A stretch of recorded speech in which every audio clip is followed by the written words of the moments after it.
Hey guys, tonight we're setting sail on the bustling merchant ships of the Byzantine Empire. Not just any ships, mind you, but the sleek, cargo-packed vessels that once crisscrossed the waters of the Mediterranean, the Black Sea, and beyond. Picture it. The early morning mist still clings to the water as rowers pull the oars in unison, their rhythm steady and unyielding. The sails catch the first breath of wind, stretching taut as the ship eases away from the docks of Constantinople, its hull heavy with silk, spices, and gleaming coins destined for distant markets. But before you get too comfortable, just know that the sea is not a friendly place. Pirates lurk just beyond the horizon, eyes sharp for merchant vessels ripe for plunder. You probably wouldn't survive a single crossing without a bit of cleverness, or a hidden compartment or two. So, before you get comfortable, take a moment to like the video and subscribe, but only if you genuinely enjoy what I do here. And hey, drop your location and local time in the comments. I love seeing where you all are listening from. Now, dim the lights, maybe turn on a fan for that soft background hum, and let's ease into tonight's journey together. The waves lap gently against the hull as the ship cuts through the water, its cargo securely lashed beneath the deck. You walk along the planks, feeling the creak of timber underfoot, the rough weave of rope brushing against your fingertips. The scent of salt and spice lingers in the air, mingling with the distant calls of seagulls circling overhead. Constantinople fades into the distance, its towering walls and shimmering domes swallowed by the curve of the horizon. Ahead lies the open sea, and with it, danger. Byzantine merchants were no strangers to peril. The waters of the Mediterranean were crowded with pirate ships, bands of raiders who made their living by plundering merchant vessels. For these pirates, the promise of silk from China, spices from India, and gold from the markets of Constantinople was too tempting to resist. And so, the merchants of Byzantium learned to adapt, to outsmart their foes, not with brute force, but with cunning. Historians still argue over when the Byzantine merchants first began their elaborate game of deception. Some claim it began as early as the 6th century, when trade routes stretched deep into Asia and North Africa, bringing both wealth and danger. Others believe it was a gradual evolution, a response to the growing threat of piracy that surged during times of political upheaval. But what's clear is that by the height of the Byzantine Empire, these merchants were masters of concealment. You watch as the sailors go about their work, their hands rough and calloused from years at sea. Ropes are coiled, sails are adjusted, and crates are stacked carefully in the hold. But not all of those crates are what they seem. Beneath layers of canvas and wood, hidden compartments lie nestled in the walls and floors of the ship.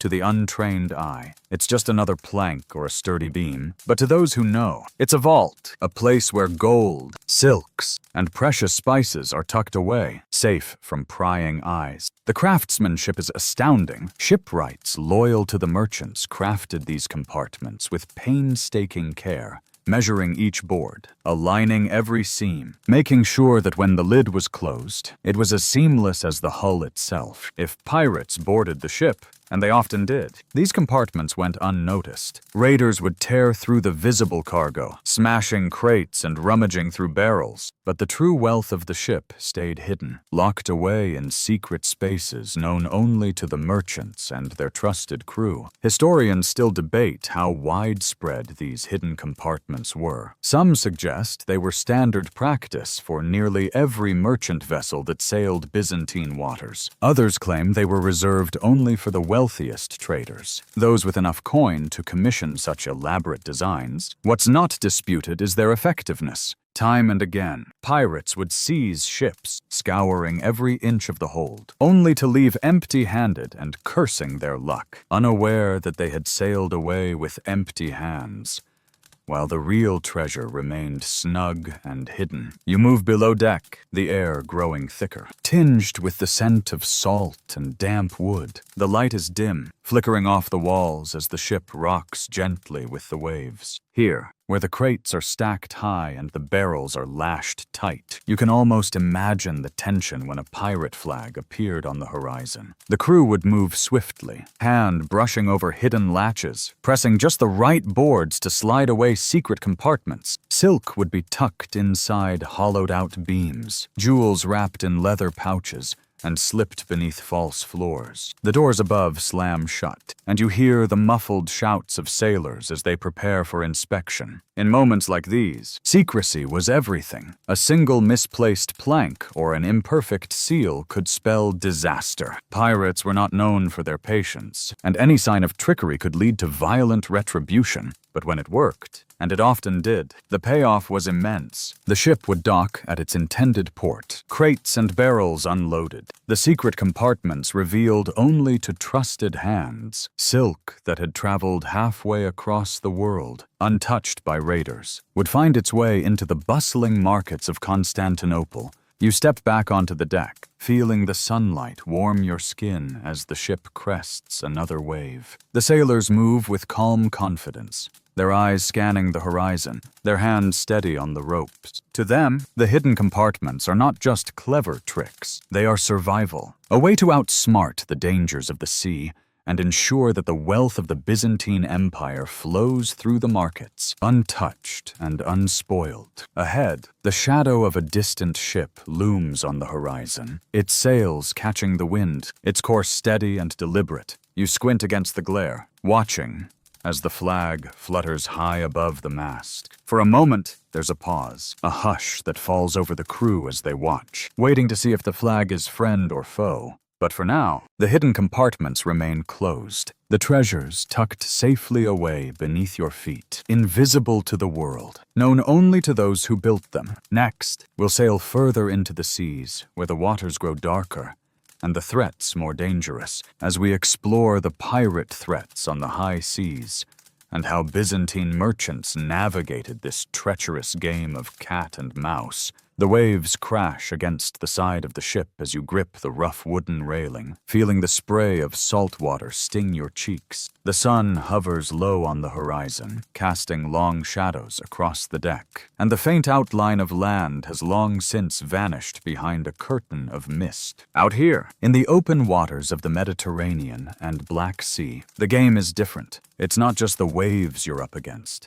It's the unseen eyes watching from distant shores, the sharp glint of steel aboard swift-moving vessels, and the flutter of black sails that can turn a peaceful journey into a desperate fight for survival. Pirates, the bane of every merchant ship that dared to sail Byzantine waters, they weren't just a nuisance. They were a force, organized, ruthless, and highly effective at what they did. From the rocky coasts of Cilicia to the hidden coves of the Aegean Sea, pirate crews patrolled the trade routes like wolves stalking a flock of sheep. For them, the sight of a merchant ship heavy with silk, spices, and gold was like the smell of fresh bread to a starving man, and they weren't about to let it pass by untouched. Historians still debate the origins of these pirate fleets. Some argue that they were simply outcasts and desperate men, turned to raiding when honest work dried up. Others believe that many pirate bands were actually funded by rival states. Persia, the Abbasids, even rogue Byzantine governors, who saw piracy as a convenient way to disrupt commerce without outright war. What's clear is that they were effective. Maritime historians estimate that nearly 1 in every 10 merchant voyages during the height of the Byzantine Empire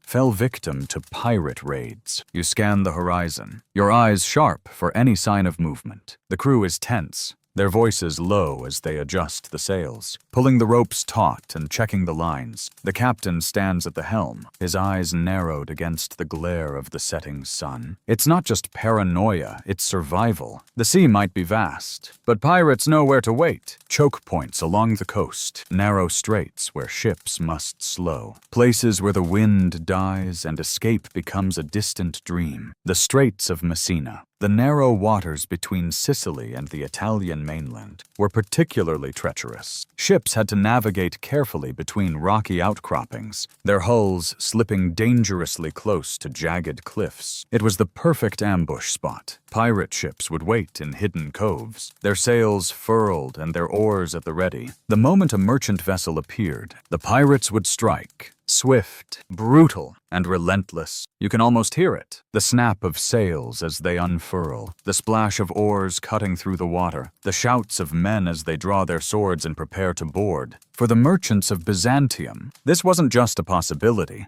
It was an expectation. That's why the hidden compartments existed in the first place. Not just to hide goods from the tax collectors of the empire, but to keep them safe from the prying hands of pirates. Historians still argue about the exact methods pirates used to board ships. Some accounts speak of grappling hooks and rope ladders flung across the gap as soon as the vessels drew close. Others describe more brutal techniques, ramming the sides of the merchant ships to break their hulls and force them to slow. But what's certain is that once aboard, pirates showed little mercy. Crates were smashed open, barrels splintered, silks tossed into the sea if they couldn't be carried away. It was fast, violent, and devastating for any merchant unlucky enough to be caught. But that's where Byzantine ingenuity came into play. The hidden compartments, built with the precision of a master craftsman, weren't just clever, they were life-saving. When pirates stormed aboard, they often tore through the obvious cargo first, ripping open crates and smashing barrels, while the true treasures lay hidden beneath their feet, nestled inside secret compartments invisible to the untrained eye. It was a game of patience, of trusting that the pirates would grab what was easy and ignore what was concealed. And often, it worked. You duck below deck, feeling the cool dampness of the hold wrap around you. The air is thick with the scent of salt and cedar, the wooden planks creaking softly beneath your feet. Stacked crates of wine and barrels of grain line the walls, their tops marked with crude symbols. But you know better. You step to the back corner, running your fingers along the grain of the wood, tapping gently until you hear it. A hollow sound. A smile spreads across your face as you press your hand flat against the plank and slide it sideways. A hidden latch clicks, and a section of the wall swings open. Inside, wrapped in thick cloth and bound with leather straps, are bolts of silk and chests of silver, untouched, unseen. Historians still debate how many of these hidden compartments went undiscovered. Some suggest that pirates, aware of the trick, began to search more thoroughly as time went on, prying up floorboards and smashing through walls. Others claim that the compartments grew more elaborate, with double walls and false bottoms designed to foil even the most diligent pirate captain. What is clear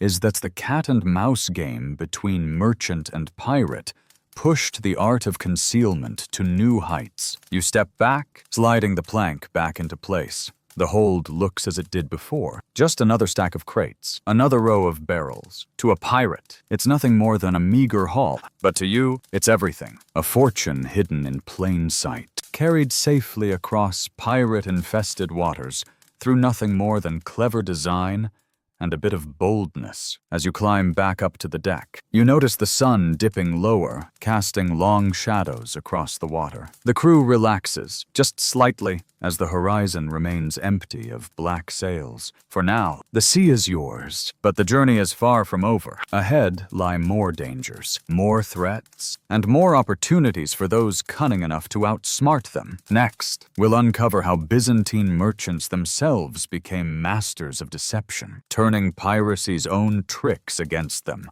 and transforming the high seas into a chessboard of strategy and cunning. The sun rises over the shimmering waters of the Mediterranean, its light spilling across the waves and catching on the white sails of merchant ships as they cut through the sea. You stand on the deck of a Byzantine trading vessel, the breeze lifting your hair as the crew moves with practiced ease. hoisting ropes, adjusting sails, and securing crates of precious cargo. Silk, spices, and gleaming ingots of silver are bound tightly beneath the deck, their journey just beginning. But today, it's not just about hiding from pirates, it's about outsmarting them. Byzantine merchants weren't just victims of piracy, they were students of it. They learned quickly that brute strength wasn't enough to keep their treasures safe. Instead, they honed their skills in deception and misdirection, turning piracy's tricks against them. Where pirates used speed and surprise, merchants used secrecy and cunning, transforming their ships into floating puzzles that only they knew how to solve. Historians still debate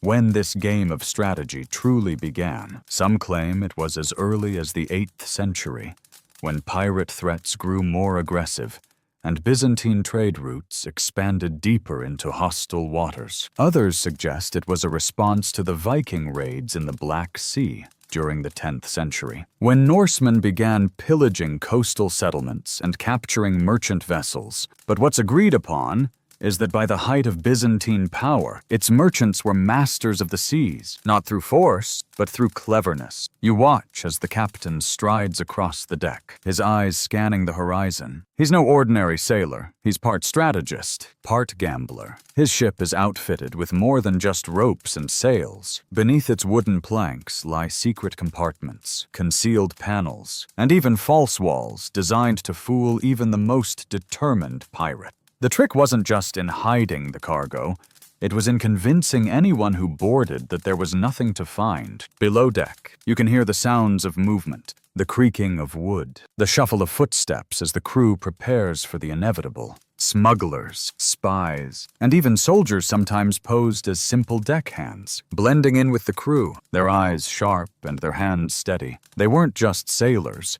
They were part of the merchant's defense, hidden guards and watchful eyes trained to spot danger long before it arrived. Historians still argue over the level of organization among Byzantine merchants. Some believe that they operated almost independently, each captain running his own clever schemes to protect his cargo. Others suggest there was a broader network, a secret alliance of merchants who shared intelligence, whispered warnings of pirate activity, and even coordinated routes to avoid known pirate waters. What's certain is that this shadowy communication existed, and it helped keep Byzantine trade alive despite constant threats. You step below deck, feeling the cool dampness of the ship's belly wrap around you. The light dims, flickering off the wooden beams and casting long shadows across the rows of crates. You trail your hand along the wall, feeling the grain of the wood, the smoothness of polished panels. There it is, a seam, barely perceptible, running vertically along the boards. A quick press, a subtle slide,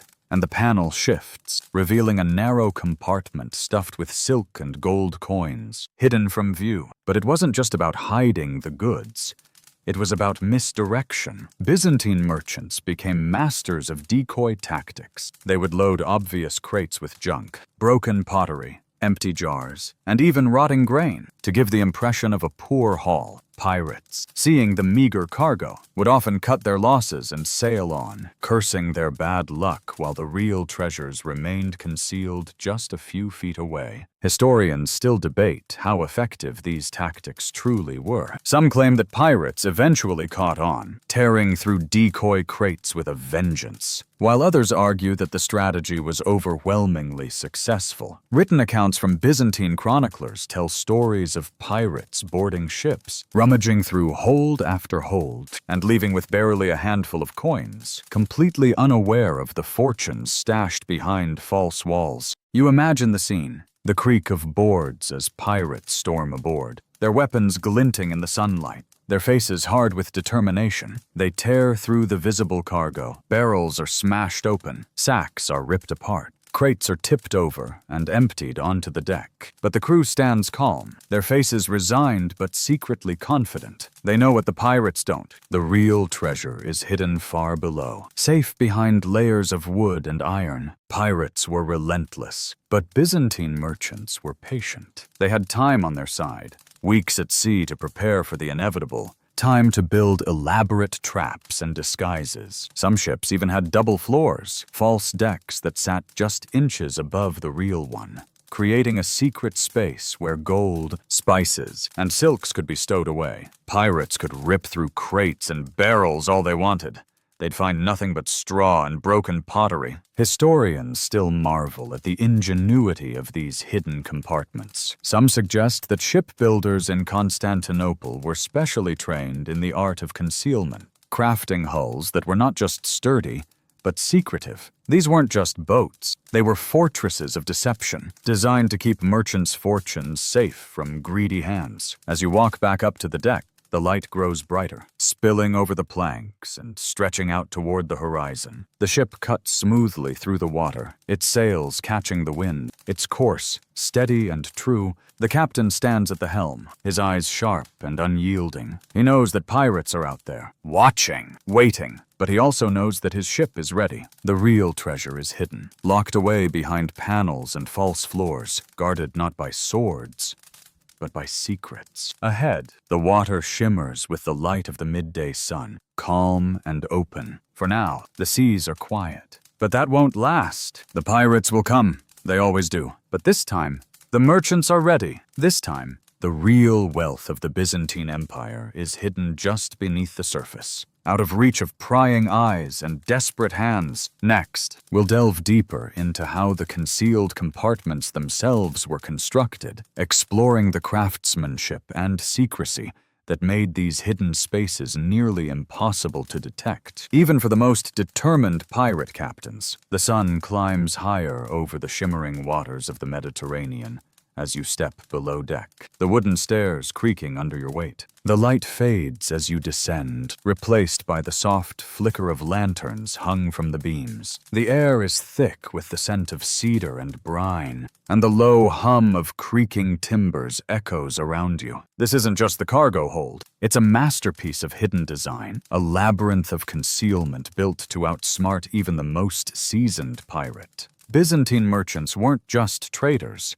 They were masters of subterfuge, and the construction of their ships reflected that. Hidden compartments weren't haphazardly slapped together. They were meticulously planned, carefully built, and often known only to the captain and a handful of trusted crew members. The secret spaces were woven into the very bones of the ship, under floorboards, behind false walls, and even within hollowed-out beams. Historians still debate the origins of this architectural wizardry. Some claim it was the work of Constantinople's finest shipwrights, trained specifically to craft these secret spaces as part of the empire's naval strategy. Others believe it was a skill passed down through merchant families, refined over generations of trade and threat. Regardless of its origins, the result was undeniable. Byzantine ships were floating vaults, designed not just to carry goods, but to hide them in plain sight. You walk slowly through the hold, your hand tracing the rough grain of the wooden walls. The crates are stacked high, lashed together with thick ropes that creak with the motion of the ship. But not all of these crates are what they seem. Some are false fronts, their tops nailed down for show but empty beneath. Mere shells to disguise the true compartments hidden below the floorboards. The craftsmanship is astonishing. Shipwrights designed these compartments with precise measurements, ensuring that when a panel was closed, it was indistinguishable from the rest of the ship. The seams were fitted so tightly that even the most thorough pirate search would pass over them. False planks were sometimes distressed to match the wear and tear of the rest of the deck, and latches were hidden in plain sight, disguised as part of the ship's natural architecture. You pause beside a stack of barrels, their surfaces marked with faded symbols of olive oil and grain. To anyone else, it would seem like ordinary cargo. But you know better. Kneeling down, you run your fingers along the floorboards, feeling for the subtle difference in texture. There it is, a section where the grain shifts ever so slightly. A quick tap, a twist of the knotted rope handle, and the panel slides back, revealing a narrow space crammed with bundles of silk and silver coins. Historians still argue over the level of sophistication these hidden compartments reached. Some claim they were rudimentary at best, simple hollow spaces covered by loose planks. Others insist that the designs were incredibly advanced, involving double walls, false beams, and even secret latches that required precise pressure to unlock. What's certain is that these compartments compartments were effective. Time and again, pirate ships would board, plunder the visible cargo, and sail away, never realizing that the real fortune had been hidden just inches away. The shipwrights of Byzantium were masters of their craft. It wasn't just about building a strong ship, it was about building a secret. These hidden compartments weren't simply storage. They were fortresses within the hull, fortified against not just pirates, but against betrayal. Only the most trusted members of the crew knew their locations. Some captains even went so far as to draw false maps of their own ships, misleading even their own crew about where the real treasures were kept. You can almost hear it, the crash of boots on deck as pirates storm aboard, their voices rough with anticipation. They smash open crates, spill barrels across the deck, rip through sacks of grain and flour. But the real treasure, the gold, the silk, the precious stones, remains hidden, tucked away behind seamless panels and beneath layers of polished wood. It's a game of patience and cleverness, one that the merchants of Byzantium played with skill and precision. But sometimes, it wasn't just about hiding the goods, it was about misleading the pirates entirely. Some ships were fitted with decoy compartments, filled with low-value cargo like broken pottery, rotting grain, or even rocks. Pirates, desperate to find something of value, would tear through these decoy spaces, smashing and searching until they grew frustrated and left. Meanwhile, the real cargo, carefully hidden in compartments far more cleverly concealed, remained untouched. Historians still debate whether pirates ever truly caught on to these tricks. Some claim that after years of plundering Byzantine ships, the more experienced raiders learned to search more thoroughly, prying up floorboards and smashing through walls. Others suggest that the tricks were so well hidden that even seasoned pirates often left empty-handed, cursing their bad luck. But as you step back from the hidden panel, sliding it back into place until it clicks softly into its groove, it's clear that whoever built this ship knew exactly what they were doing. You climb back up to the deck, the sunlight spilling over the planks as the wind catches the sails. The crew moves with calm confidence, their eyes sharp on the horizon, their hands steady on the ropes. Beneath your feet, the treasures of Byzantium lie hidden, locked away in spaces only a few trusted hands know about. The ship cuts through the water, its course set, its secrets safe for another day. Ahead, the waters widen, stretching out toward distant ports and unknown dangers. The merchants are ready. Their secrets are locked away in timber and iron, hidden from prying eyes, and as the sun dips low, casting long shadows across the deck, you realize the real strength of Byzantine trade wasn't just in its ships, it was in its secrets. Next, we'll follow the trade routes into distant lands, uncovering how silk and spices were smuggled undetected across pirate-infested waters, protected by the very hidden compartments we've just uncovered. The sun is high above the Mediterranean, casting its golden light over the wide, open sea. The ship sails smoothly, its sails stretched taut with wind, the creak of timber and the snap of ropes filling the salty air. Below deck, the air is cooler, thick with the scent of cedar and the faint musk of spice. The rows of crates and barrels are stacked neatly, lashed to the walls with thick ropes. But not all of these barrels hold what they seem. Today, you're uncovering the secret of how Byzantine merchants smuggled silk and spices undetected across pirate-infested waters, protected by the hidden compartments you've just discovered. Silk was the treasure of the East, the shimmering fabric that stretched like water across fingertips, coveted by emperors and merchants alike. The Byzantine Empire, with its bustling capital of Constantinople, was the beating heart of trade between East and West. Silk flowed from China along the Silk Road, passing through Persia and into the markets of Byzantium, where it fetched prices that would make a merchant blush. But between the safety of the markets and the shores of Constantinople, lay the threat of pirates, and silk was worth more than gold to those who stalked the waters. Historians still debate the scale of silk smuggling during Byzantium's height. Some claim that nearly half of the silk trade was moved through secret compartments, hidden from the eyes of pirates and tax collectors alike. Others suggest it was more modest, a clever trick used only by the wealthiest merchants. What's clear is that those who knew how to hide their goods prospered. And they did it with a mastery of deception. You step below deck, feeling the air grow cooler as the shadows stretch across the floor. Crates of olive oil and sacks of grain are stacked neatly, marked with rough symbols that indicate their contents. But beneath these visible goods lie the real treasures. The shipbuilders of Byzantium had designed hidden compartments not just in the walls,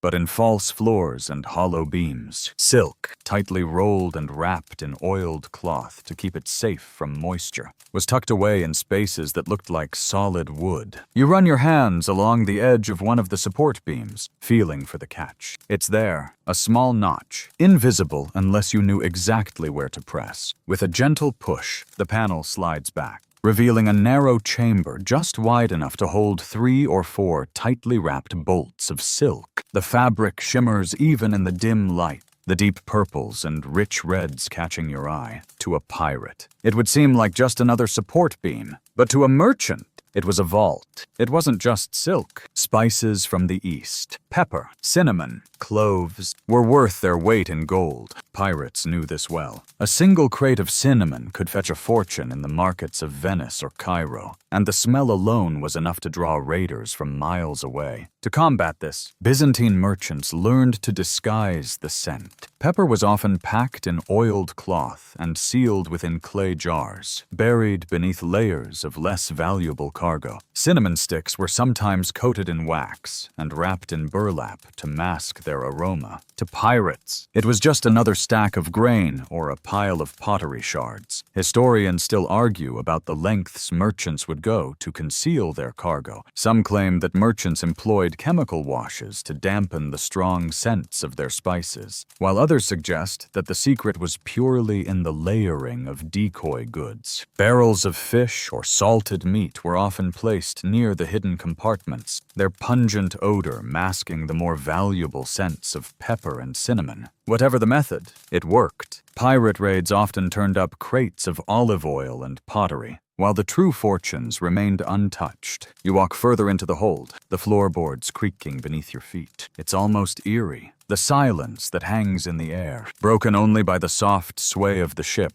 and the distant crash of waves against the hull. At the far end of the hold, you find another compartment, its edges smooth and seamless against the wall. You press your palm flat against it, sliding it sideways until it clicks. Inside, bundles of saffron threads lie wrapped in cloth, their deep red hue glimmering faintly in the lantern light. To anyone else, this would be just another wall, but for those who knew, it was a treasure chest. The journey of these hidden goods wasn't just about getting past pirates. Byzantine merchants also used their tricks to dodge imperial taxes. Smuggling goods into Constantinople's markets without paying the emperor's due was a dangerous game, but the rewards were worth the risk. Some ships even carried false manifests, records of their cargo that listed only the visible goods. The real treasures, hidden behind planks and buried under sacks of grain, were never recorded. Historians still debate how widespread this smuggling network was. Some claim it was an underground market, carefully managed by corrupt officials and wealthy merchants. Others suggest it was more informal, a secret passed among sailors and captains, whispered only to those who could be trusted. But what's clear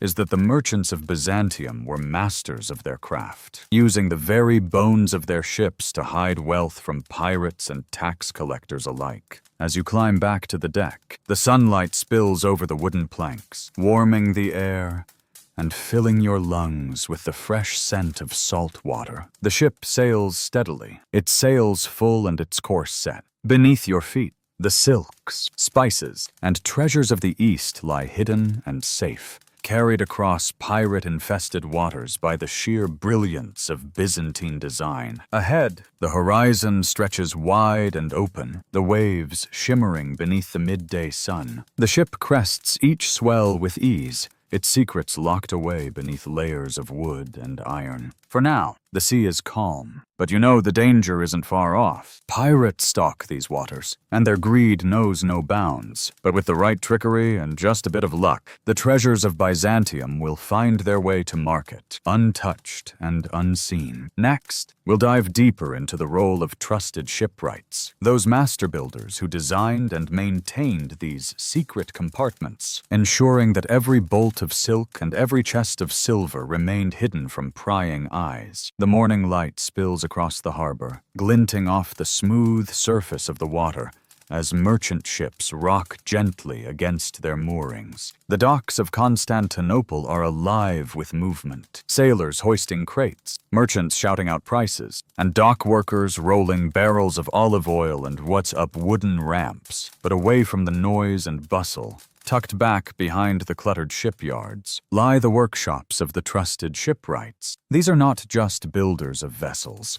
They are the architects of secrets, the guardians of the hidden compartments that kept Byzantine trade alive and thriving. The shipwrights of Byzantium were a rare breed, skilled not only in the art of shipbuilding, but in the delicate craft of concealment. They were the ones who transformed ordinary vessels into floating vaults. A crate of silk or a bundle of cinnamon might be worth more than a sailor's yearly wage, and pirates knew it.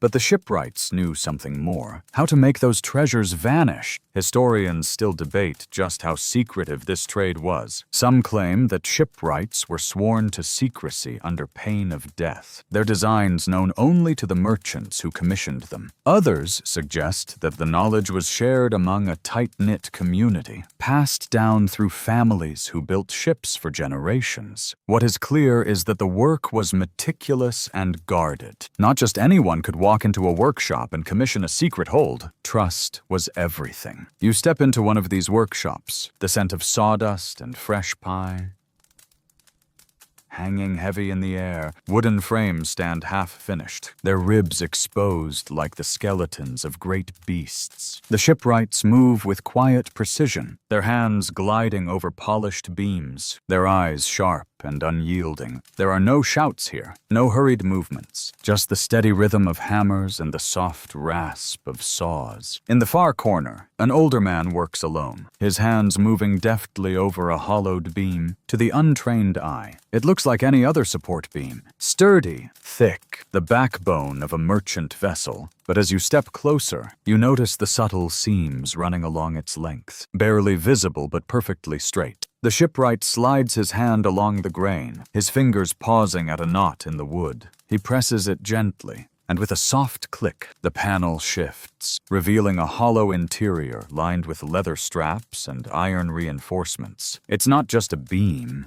it's a vault. Historians still argue over how many of these hidden compartments were constructed in each ship. Some suggest that every major vessel had at least one or two, while others claim that only the wealthiest merchants could afford such craftsmanship. But there are records, fragments of contracts and scribbled notes that hint at an entire underground market for secret compartments, built to order and custom-designed for specific cargo. You watch as the shipwright closes the panel, his hands moving with a practiced ease. He slides the wood back into place, tapping it lightly with the flat of his hand. The seam disappears, blending back into the grain as if it were never there. He looks up at you with a sly smile. "The trick," he says softly, his voice rough with age, "is not just hiding it. It's making them think it's not worth finding." And that was the genius of the Byzantine merchants. It wasn't just about hiding their wealth.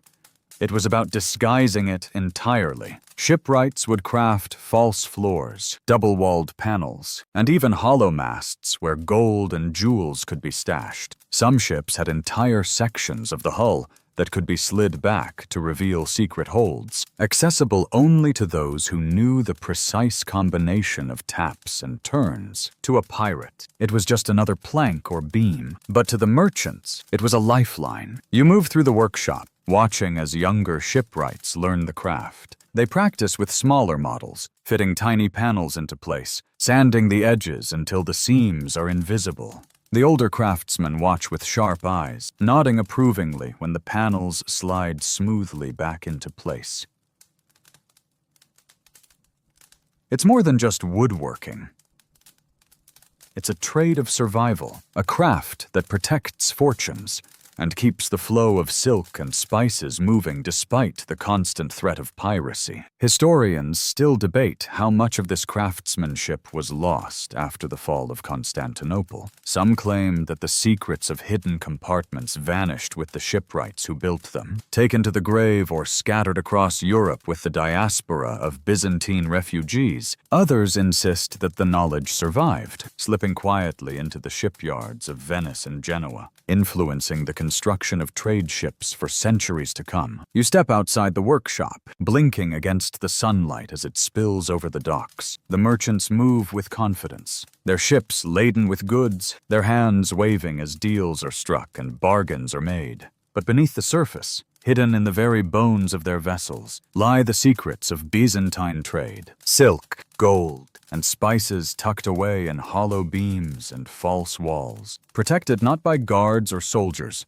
but by the genius of trusted shipwrights. The shipwright you spoke with earlier steps out behind you, wiping his hands on a rag stained with sawdust and varnish. He glances out at the bustling docks, his eyes sharp and thoughtful. They think they know where to look, he mutters, almost to himself, but they never do. He flashes you a grin and disappears back into the shadows of the workshop, his secrets following him as the sun dips lower, casting long shadows over the bustling docks. You watch as the merchant ships push off from the piers, their sails unfurling with a crack of wind. Beneath their decks, hidden behind polished wood and iron, the treasures of the Byzantine Empire are safely tucked away, ready to journey across pirate-infested waters once again. Next, we'll explore how the pirates themselves began to adapt, learning to search more thoroughly, and developing strategies to counter the hidden designs of Byzantine merchants. The cat-and-mouse game on the high seas was just beginning, and neither side was willing to lose. The sun glimmers off the water as your ship slices through the calm surface of the Mediterranean, its sails full with the morning breeze.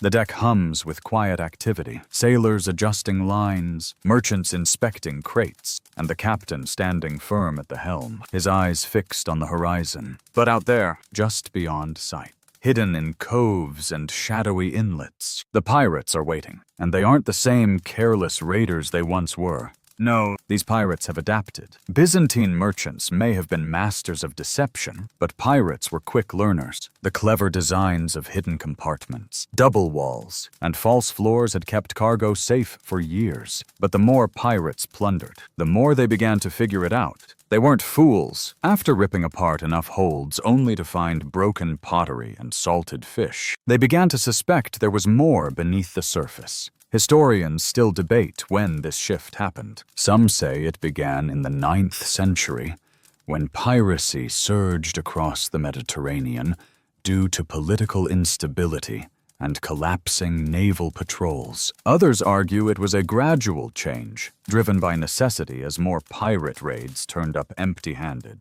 What's clear is that pirates began to search deeper, look harder, and pry further. They didn't just tear through crates anymore. They started to rip up floorboards, hammer at walls, and even dismantle parts of the ship if they had enough time. You watch as the ship's crew moves with practiced calmness, tying down barrels and adjusting sails. There's an unspoken tension, a quiet understanding that any day the black sails of a pirate vessel could crest the horizon, and the real game would begin. Pirates had learned to probe the edges of beams for hollow sounds, to tap along the floorboards for signs of hidden compartments. Some even carried long iron spikes that they would drive into the wood, listening for that telltale echo of empty space. And they didn't just attack randomly. Pirates began to target specific ships, learning which vessels were favored by wealthy merchants and which routes were most lucrative. They employed spies at the docks, bribing dock workers for whispers of a heavily laden ship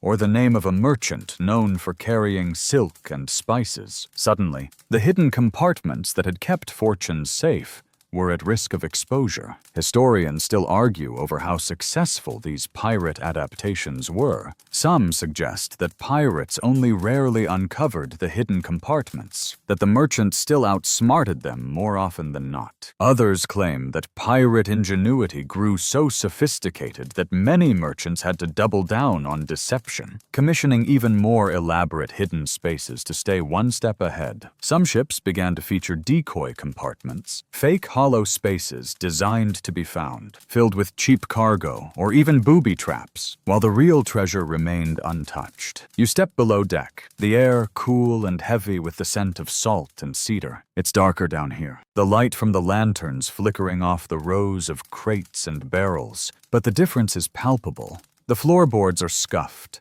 and scratched in places where spikes might have been driven in search of hidden goods. Some of the walls have newer planks, clearly replaced after pirates tried to smash their way through. It's a game of cat and mouse, a deadly dance where one wrong step could mean the loss of fortunes or lives. The merchants adapted too. Countermeasures grew more sophisticated. False seams were painted with pitch to seal them tight, preventing the hollow sound that pirates listened for. Reinforced panels were added to critical areas, designed to shatter iron spikes before they reached the hidden holds. Some ships even employed false cargo, crates filled with rotting fish or spoiled grain that were left in easy-to-find spots, a tempting prize for pirates who often sailed away thinking they'd scored a major haul, never realizing the real wealth lay just a few feet away. Historians still marvel at the ingenuity of these designs. Some claim that Byzantine shipwrights began building triple-layered walls, each section filled with decoy goods before reaching the actual treasure.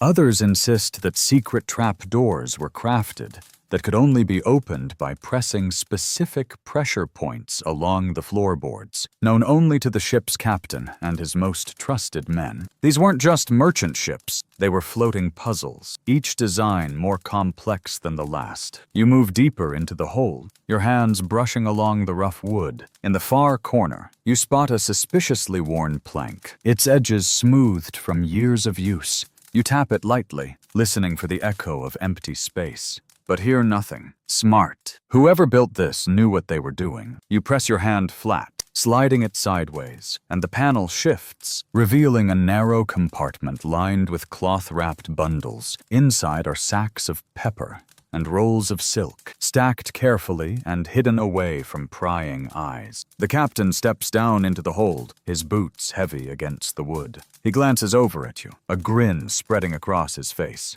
"They're getting smarter," he says, nodding toward the compartment. "We have to be smarter, too." He steps forward, tapping the edge of the wall. "We had a run-in last month. They tore the floors up, smashed the barrels, even ripped out the masts looking for gold. Didn't find a thing." He chuckles, slapping the side of the hidden hold, because it was right under their feet the whole time. As you climb back to the deck, the light spills over the planks, bright and blinding after the darkness of the hold. The ship moves steadily through the water, its sails catching the wind, its course set for the distant ports of Alexandria or Venice.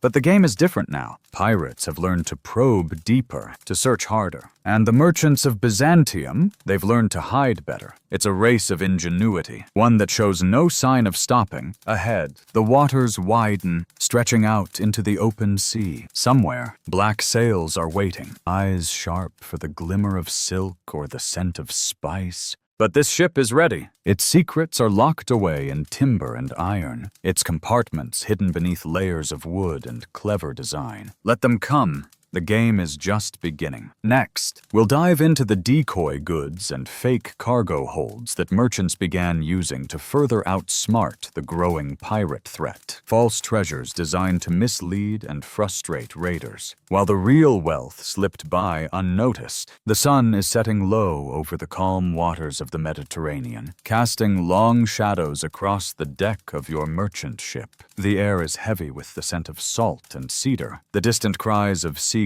fading as the ship glides steadily toward its next port. But below deck, tucked away beneath rows of stacked crates and barrels, lies the real secret to Byzantine survival on the high seas. Decoy goods and fake cargo holds. Byzantine merchants weren't just hiding their treasures, They were misleading pirates entirely. It wasn't enough to simply stash silk and spices behind secret panels. The more clever captains knew that pirates were becoming bolder and smarter, tearing through cargo holds with iron spikes, smashing barrels, and prying up floorboards. So, they adapted. If pirates wanted to find something, they would, just not the real thing. Historians still debate when the use of decoy goods first began. Some argue that it emerged in the 9th century as pirate tactics grew more aggressive and their searches more thorough.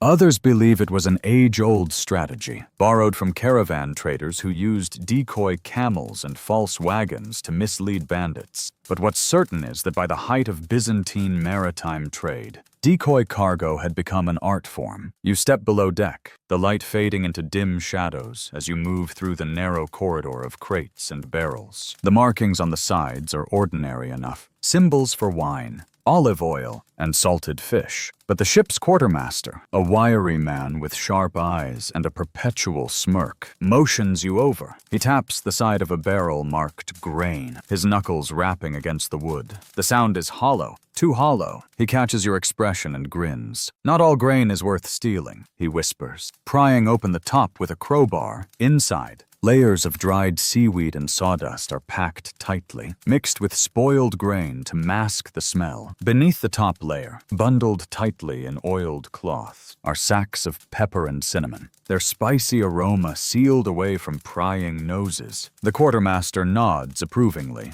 "Let them take it. The rats will be happy, but the pirates, not so much." This wasn't just a clever trick, it was psychological warfare. Pirates, smelling rotted grain and spoiled fish, would often abandon a ship altogether, believing the captain had offloaded his valuables at the last port. In other cases, they would take a handful of worthless grain and leave the real cargo untouched. For the merchants of Byzantium, every decoy was a gamble, a hope that desperation wouldn't drive pirates to search further. Historians still argue over the effectiveness of these decoy tactics. Some claim that pirates, growing wise to the tricks, began smashing barrels open at random, tearing through the fake to find the real. Others insist that decoys worked more often than not, fooling even the most seasoned raiders. Some captains grew bold enough to double-layer their decoys, hiding false goods over real ones in such a way that pirates would think they'd discovered the prize and move on. None the wiser, you move further into the hold, stepping around stacked crates marked with faded symbols of olive oil and wine. The quartermaster gestures for you to stop, his eyes sparkling with mischief. "Watch this," he whispers, tapping his boot against the floor. At first, it seems like any other plank, but then he kneels down, feeling along the edges until his fingers catch on a notch. With a twist and a pull, the plank slides free, revealing a false floor compartment.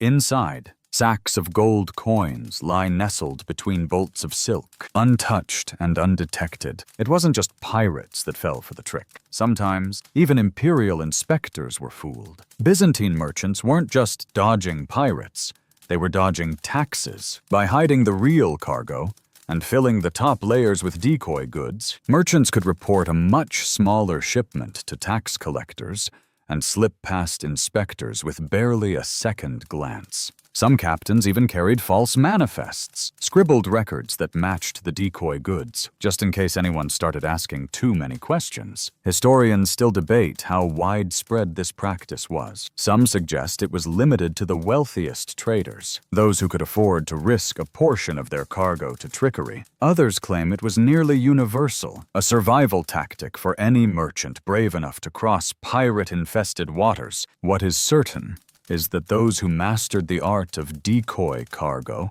often returned to Constantinople with their wealth intact, while those who did not, well, their cargo was often seen glimmering in pirate markets soon after. You step back as the quartermaster slides the panel back into place, dusting off his hands with a grin. "Pirates are greedy, but they're lazy too," he says with a shrug. "They want what's easy. If you give them enough to feel like they've won, they don't look too hard." It was a strategy that worked more often than you'd expect. A quick raid, a few broken barrels, and the pirates were off, none the wiser that the real wealth of the ship was tucked away, hidden behind false walls, and disguised beneath layers of rot and ruin. The ship sways gently with the rise and fall of the waves, the sails snapping in the wind. Above deck, the captain shouts orders, his voice sharp and commanding. The crew moves with brisk efficiency, tying ropes, adjusting sails, and checking the rigging. But beneath their feet, the real game is playing out. Decoy goods, false holds, and hidden compartments, all designed to keep the treasures of Byzantium safe from prying eyes. As the sun dips lower in the sky, casting long shadows over the water, you climb back to the deck, the light warm against your skin. The ship sails smoothly, its secrets tucked safely away, its decoys ready for the next pirate foolhardy enough to try his luck. In the distance, the faint outline of a ship appears on the horizon, its sails catching the wind, its course aimed directly for you. The crew tenses, the captain shouts, and the game begins again. Next, we'll uncover the Byzantine codes and secret signals that merchants use to communicate their hidden cargo, navigating pirate-infested waters with a secret language of flags, signals, and whispered words. The sun is just beginning to dip beneath the horizon, casting a warm, golden glow over the bustling docks of Constantinople. Merchant ships creak against their moorings, their sails furled tight, while sailors shout to one another across the crowded piers. You move through the throng of dock workers and merchants, the smell of salt and spices heavy in the air, until you reach the quiet shadows near the shipbuilders' quarters. Here, away from the prying eyes of imperial inspectors and nosy traders, the real magic happens, the exchange of Byzantine codes and secret signals. Byzantine merchants didn't just rely on hidden compartments and decoy goods to protect their treasures. They also communicated with one another through a complex system of signals and codes, passed along from ship to ship, with the kind of secrecy usually reserved for military maneuvers. Flags, lanterns, and even the angle of a ship's sails could mean the difference between safe passage and a pirate ambush. Historians still debate the origins of these secret codes. Some claim they were inspired by the Roman naval signaling systems, adapted by Byzantine traders to fit their own needs. Others suggest it was born purely out of necessity, an organic development as merchants began sharing safe routes, pirate sightings, and the locations of hidden coves for emergency docking. Regardless of its origin, by the height of Byzantine trade, these secret signals were as much a part of the journey as the winds and tides. You watch from the shadows as a captain, leaning casually against a stack of crates, taps his boot 3 times against the wooden planks. A sailor nearby nods subtly, scratching his chin, a motion that seems ordinary enough, but you know better. 3 taps followed by a scratch means safe port, a quiet message passed between trusted hands. The sailor moves on, disappearing into the crowd, the secret passed with no more than a few gestures. It wasn't always this simple. Some signals were more elaborate. Ships approaching port often used colored lanterns at night to communicate whether their cargo was genuine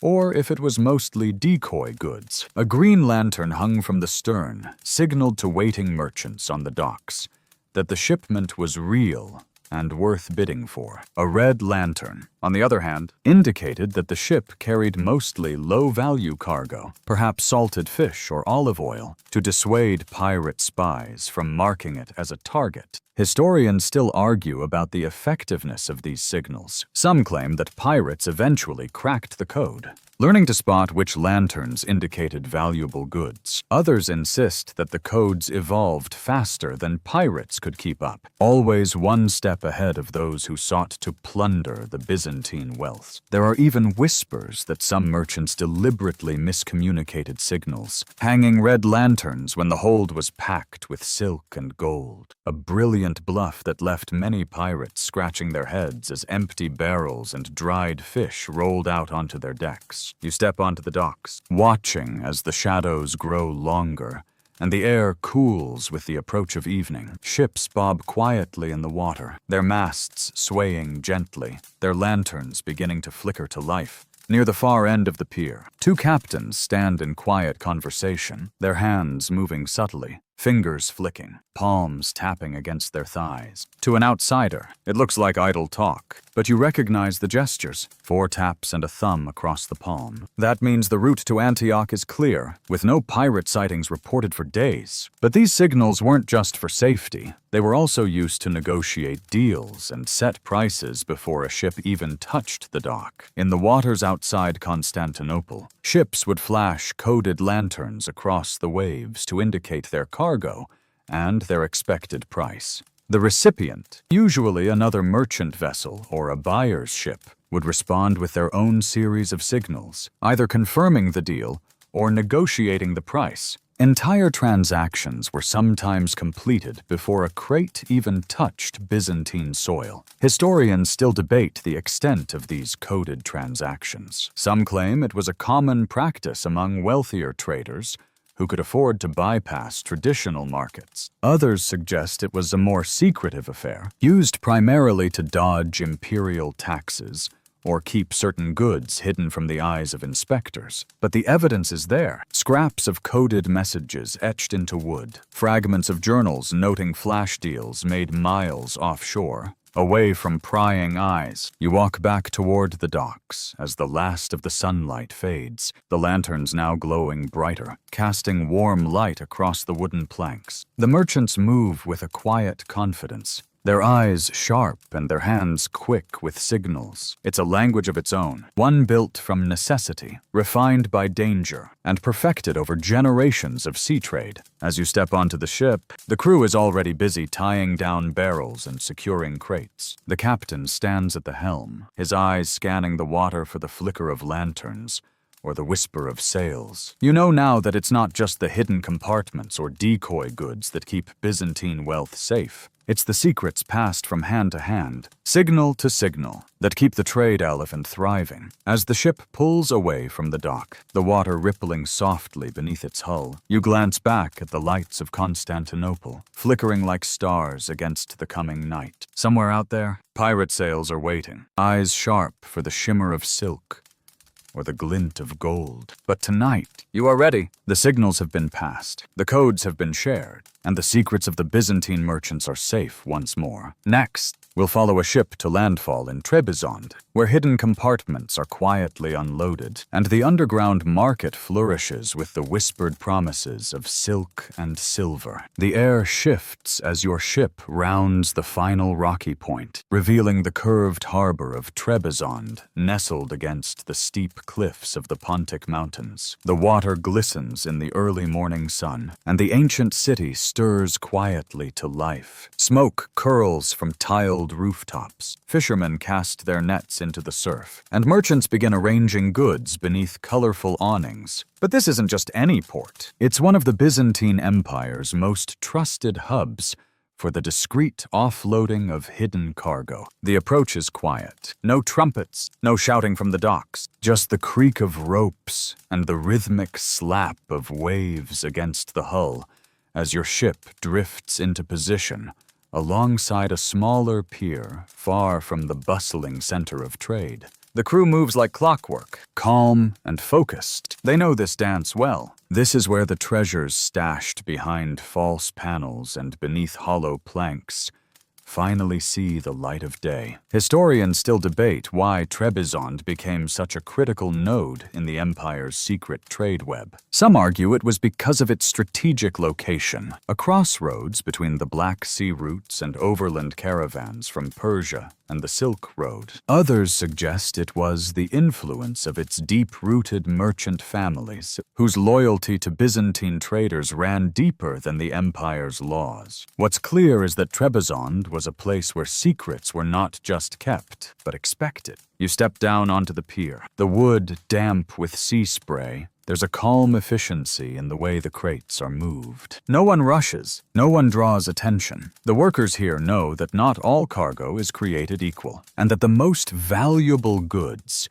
don't always appear on the official manifest. One of the sailors nods toward a large crate, marked dried fish, being wheeled carefully down a ramp. To the casual observer, it's heavy and ordinary. But beneath a false bottom lies a cache of silk in tightly rolled bolts, sealed in oiled cloth and nestled within layers of sawdust and salted rags. It's a trick that's worked so often, it's almost routine. The crate is rolled into a nearby warehouse, not the central customs hall, but a quieter stone structure at the edge of the port. Inside, it's dim and cool, lit by shafts of morning sun filtering through wooden shutters. A merchant stands at a rough-hewn table, surrounded by scrolls, wax seals, and scales. He doesn't look up as the crate is opened and the top layer removed. Only when the silk appears does he nod, barely, and motion to his assistant, who begins counting and weighing with the sort of precision that suggests this isn't their first secret exchange. Historians still argue about how widespread these underground networks were. Some suggest Trebizond was merely one hub in a vast constellation of ports where unofficial trade thrived. Alexandria, Antioch, Thessaloniki, all with their own trusted docks and coded rituals. Others believe that Trebizond held a special role, a city where the border between official trade and smuggling blurred so completely that even imperial tax officials sometimes looked the other way. You watch as another crate is wheeled in. This one marked limestone and visibly chipped and dusty. But as it's pried open, the chunks of stone inside give way to a hidden compartment holding silver coins and amber beads. Again, no words are exchanged. The assistant marks a line on a wax tablet. The merchant presses a stamp to a document, and the crate is resealed. Out it goes, this time to a covered cart waiting outside, pulled by oxen, and already headed for the city's wealthiest buyers. Back on the ship, the crew continues their work, sweat beading on their brows as they lower barrels and sacks with practiced care. But not everything is offloaded here. Some of the hidden cargo, especially the gems and gold, will remain on board, bound for other ports farther down the coast. Trebizond is trusted, but so is caution. The golden rule of Byzantine merchants is never to show all your treasure in one place. Historians still debate how much the imperial government knew about these operations. Some argue the emperor's agents were fully aware, turning a blind eye in exchange for bribes or a quiet cut of the profits. Others believe the secrecy was genuine, that these hidden networks were built out of necessity in the face of both piracy and bureaucracy. There's even speculation that some monasteries near Trebizond helped hide particularly sensitive goods, exchanging spiritual sanctuary for silk and coin. As you return to the ship, you catch sight of one such cart disappearing into a narrow alley. The oxen moving slowly, the driver cloaked and silent. A few children run past, laughing as they chase each other through the market, oblivious to the small fortune rattling by just feet away. That's the beauty of it. The invisibility of wealth. The way a fortune in peppercorns or saffron can hide behind the rough bark of a spice barrel or beneath a chipped jar of olive oil. The sun climbs higher as the final crates are secured. The harbor grows livelier, the noise swelling with the arrival of new ships and the movement of goods. But your ship, now lighter and its secrets quietly delivered, prepares to sail again. The crew moves quickly, tightening sails, stowing ropes, and scanning the horizon. There are still ports ahead, still treasures hidden below deck, and still the threat of pirates waiting just beyond the next headland. You step onto the deck as the ship pulls away from Trebizond, its hull cutting clean through the blue-gray water. Behind you, the port recedes into a blur of stone, smoke, and sunlight. Ahead lies the open sea, and with it, 100 more games of deception, strategy, and survival. Next, we'll return to those pirate raids on Byzantine waters, where attackers grew bolder, more brutal, and where merchants' clever defenses were tested by fire and steel. The horizon stays quiet for most of the day. The wind is steady, the sails full, and the sea behaves itself. You can almost forget, for a few blissful hours, that danger follows you like a shadow. But by mid-afternoon, the The lookout's shout slices through the calm like a blade. Sail. Black sail. It sends a ripple across the deck. Crewmen drop their tasks mid-motion. The captain's head snaps up, and the merchant nearest you turns a shade paler. You know what's coming. The worst case for any Byzantine vessel, a pirate raid on open waters. These waters were always contested. From the Adriatic to the Black Sea, piracy surged with every crack in imperial control. And there were a lot of cracks. Historians still argue whether the Byzantine navy could have done more to protect its trade routes. Some say it was simply overstretched, especially in the later centuries. Others believe the empire turned a blind eye, allowing merchants to fend for themselves or pay for private protection. You brace yourself at the railing and squint at the approaching speck. It grows rapidly, low in the water, long and narrow. With a dark sail flapping like a warning flag, it's one of the light raiding galleys, built for speed, probably no more than 15 men aboard. But they know what they're doing. This isn't a ragtag band of amateurs. This is a crew that's taken dozens of ships, and they've got their eyes locked on yours. The captain shouts orders. The helmsman shifts course, angling the ship to make the most of the wind. But you're heavy with cargo. Even after the drop in Trebizond and those pirate galleys, they're fast. You've got maybe minutes. Historians still debate the exact tactics of pirate raids. Some records describe them using grappling hooks and boarding planks, swinging across to merchant ships with terrifying ease.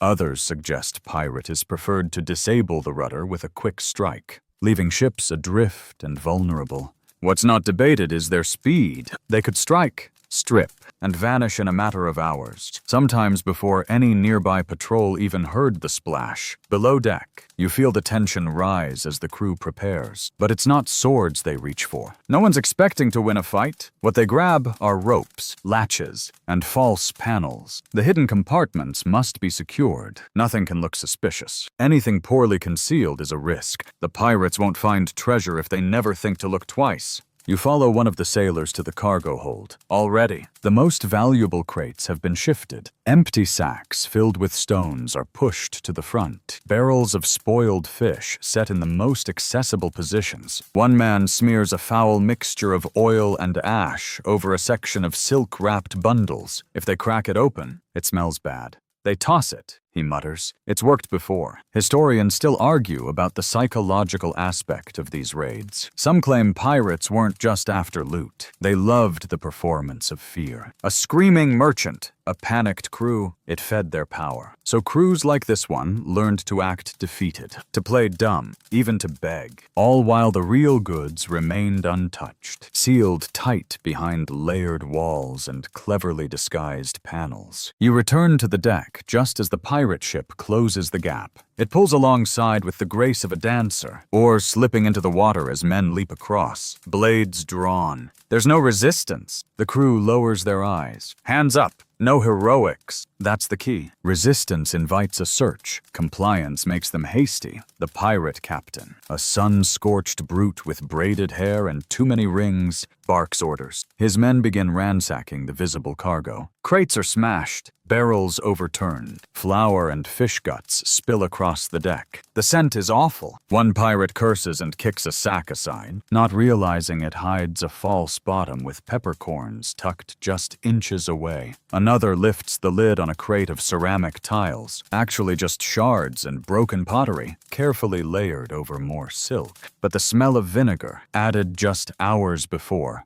turns his stomach. He slams the lid shut in disgust. You hold your breath. One pirate pauses near a beam that hides a seam. His hand lingers there. He knocks it once. Twice. It thuds like solid wood. Why wouldn't it? That beam was packed with layers of lead dust and oiled cloth, specifically to dull the echo. He grunts and walks on. Historians still debate how much pirates really suspected. Some suggest they knew they were being duped, but couldn't afford the time for a full search. Others believe they were outfoxed so thoroughly that they sailed away believing they'd plundered everything of value. Maybe both were true, depending on the day, or the pirate. It takes less than an hour. The pirate crew strips away what they think is useful, a few jugs of wine, a crate of mediocre linen, some dried fruit. They leave the barrels of salted meat unaware that the ones near the center have false sides packed with coins. Then they're gone. Off the side, oars in the water, sails billowing. You exhale. The danger passes. The captain wipes his brow with a stained cloth, mutters a few words in Greek, and orders the deck to be cleared. Crates are restacked, spoiled sacks tossed into the sea. The ship sails on, lighter now, but only on the surface. Beneath your feet, the real treasure remains untouched. And tomorrow, or the next day, the same ship might be boarded again. It's not just a possibility, it's an expectation. So every voyage is made with the assumption that you'll lose something. But if you plan well, hide better. What you lose won't be what really matters. Next, we'll explore how fortified ports and secret allies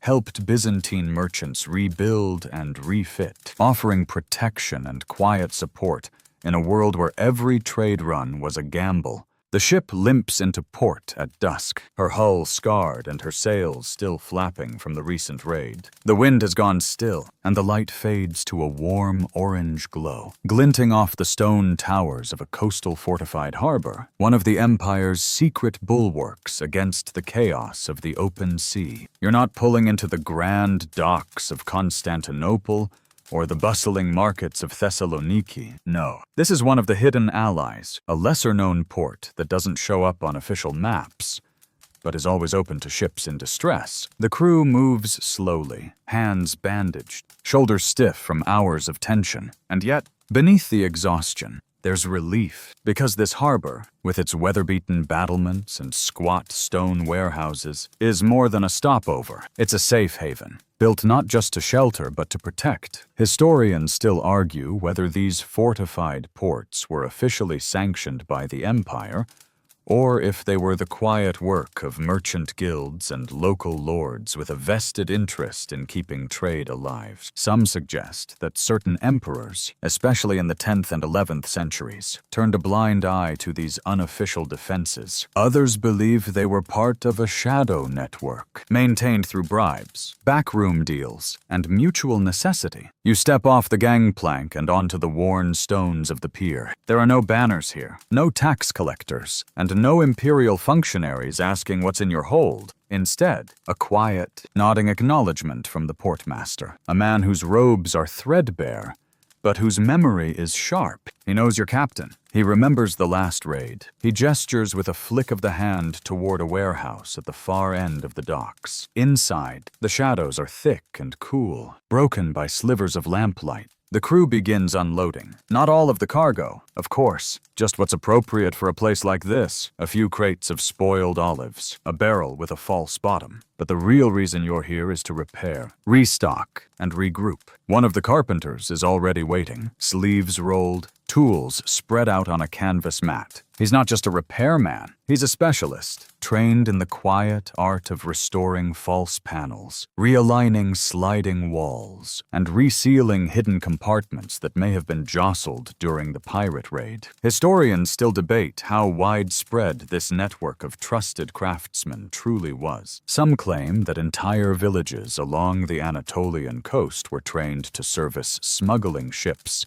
and hidden compartments. Others insist it was only a handful of craftsmen, carefully chosen and heavily guarded, who knew how to reinforce the secret tricks of Byzantine trade. Either way, the knowledge was preserved, passed from calloused hand to calloused hand like a family recipe. You watch as two sailors roll a barrel toward the carpenter. The top lifts off to reveal bolts of silk still perfectly dry. But the lining has shifted, the padding no longer perfectly flush. A single misaligned plank could give away the whole game on the next boarding. The carpenter nods, mutters something about lazy hinges, and gets to work. Within minutes, it's sealed again. Smooth, flush, and indistinguishable from a normal barrel of olives. Outside, a few guards stand lazily by the port gates. Their armor is mismatched, their spears worn. They're not imperial soldiers, but they're loyal, paid by merchant guilds, or perhaps by the local lord who benefits from a steady trickle of untaxed spice and silk. Their job isn't to fight wars, it's to buy time. If pirates follow a ship into harbor, these guards won't hold them off forever, but long enough to hide the good stuff and explain away the rest. Historians still argue about how much these coastal lords knew. Were they complicit in the smuggling operations, or merely pragmatic, offering shelter to ensure that their region didn't fall into economic ruin? Some records suggest entire coastal communities depended on these arrangements, where everyone from the dockhands to the tavern keepers played a role in protecting merchant secrets. You stroll toward the tavern now, its door hanging open, the sound of a low lyre and soft conversation drifting into the street. Inside, the atmosphere is warm but subdued. Sailors murmur over cups of watered wine, trading whispered rumors of pirate movements and sea conditions. A thin man in a cloak is bent over a parchment, sketching a crude map of known pirate sightings. It's not an official chart. It's a living network of intelligence, built on shared survival. Byzantine merchants didn't just rely on shipwrights and sailors. They needed information, and these fortified ports became quiet hubs of knowledge. News of safe routes, friendly ports, and the names of recently sacked ships passed from table to table faster than any imperial dispatch. A whispered warning here could save thousands of coins worth of cargo down the coast. You lean in as one old sailor points to the map. "Don't take the southern channel," he says. "Tried it last week. Ambushed near the limestone cliffs. Nothing but smoke and oaths left behind." Another taps the parchment with a scarred finger. "New cove here. Hidden reef, but deep enough if you swing wide. Pirates don't know it yet." This is what real protection looks like. Not walls or fleets, but shared knowledge, trusted relationships, and the unspoken understanding that survival depends on keeping one another informed. It's not glamorous, but it works. As the night deepens, you return to the docks. The ship's sails are patched. The compartments have been resealed. The false floor has been reinforced. The crew rests lightly, ready to sail at first light. This stop wasn't official, won't appear on any log, and won't be mentioned to any imperial authority, but it's essential. One of the invisible stitches that holds the Byzantine trade world together. Next, we'll sail alongside the Byzantine navy itself, whose complicated role in protecting merchants ranged from noble defense to indifference, and sometimes subtle complicity. The early morning fog drapes itself across the sea like a veil as your ship glides forward once more. Hull freshly patched and hidden compartments as tight as a miser's purse strings. But this leg of the journey is different. There's another shape in the distance now. A broad, sleek vessel with a golden emblem on its mainsail, and rows of oars slicing rhythmically through the water. You're not alone. For once, the Byzantine navy is sharing the sea with you. They're a majestic sight. These warships of the empire, built for speed and intimidation. They bristle with weapons and discipline. The men aboard wear matching tunics, their shields polished, and spears stacked neatly at the ready. You'd think this would bring a sense of safety, and yet the merchant captain standing beside you doesn't relax. He watches the warship with narrowed eyes and a jaw set tight. "They help when it suits them," he mutters. Historians still argue over the reliability of the Byzantine navy when it came to protecting trade. On paper, they were guardians of the empire's lifeblood, merchant routes stretching from the Black Sea to the Aegean, peppered with ports and choke points. In practice, it was complicated. Some naval units were devoted and strategic, protecting convoys with genuine zeal. Others were undermanned, poorly funded, or even quietly hostile to merchant activity that skirted imperial control. You lean over the rail, watching as the navy ship pulls alongside.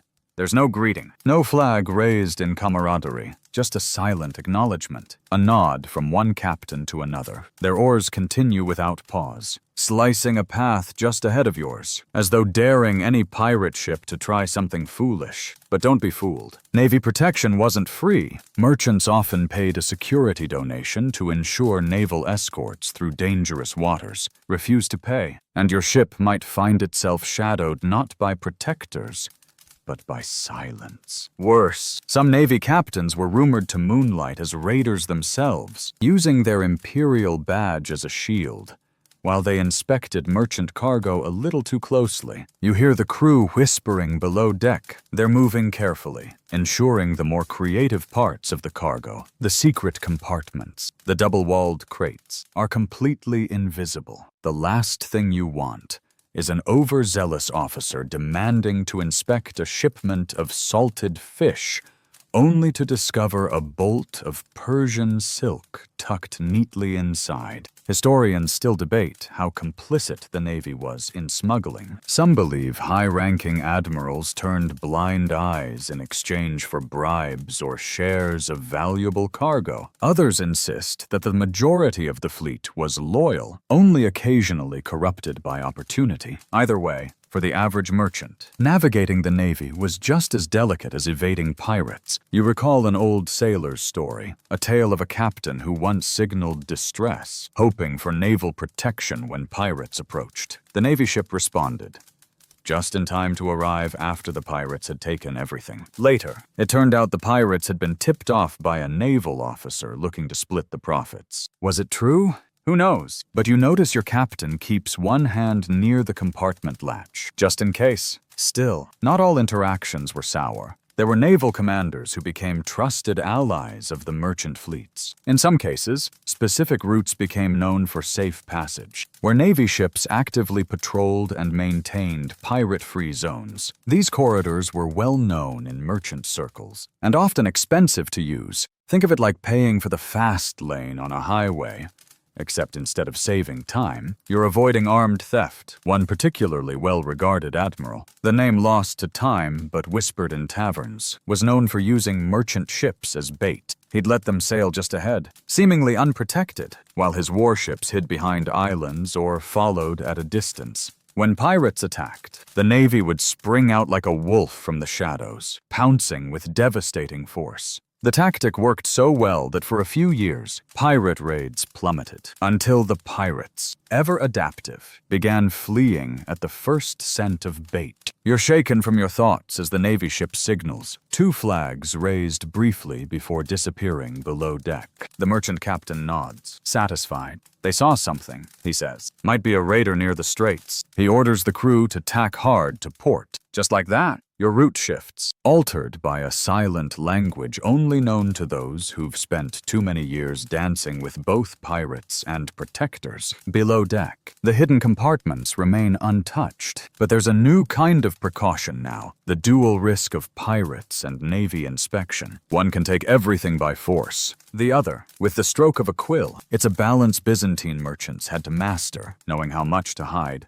how much to reveal, and who might be watching from either side of the law. Historians still study Byzantine naval records for clues. Some suggest certain captains kept secret ledgers, listing which merchant ships were trustworthy, which had paid the necessary fees, and which ones might be carrying contraband hidden in fake wine casks or hollowed-out beams. The lines between defense, corruption, and cooperation were blurred, often intentionally. By sunset, the Navy ship veers off, its oars rising in unison as it turns toward a different heading. It leaves without ceremony, as quietly as it came. Your captain exhales, but doesn't quite smile. Well, he says, at least they didn't ask to board. Your ship sails on through the twilight, water gently lapping at the hull. The stars begin to pierce the darkening sky, and the crew settles into a cautious rhythm. For tonight, the Navy is gone. The pirates are distant, and the only sounds are wind, wood, and the occasional creak from a plank above a very well-hidden stash of jewels. Next, we'll descend into the glittering but perilous world of smuggling treasure. How gold, gems, and wealth beyond imagination were transported under the noses of pirates, emperors, and even gods. The stars are scattered across the velvet sky,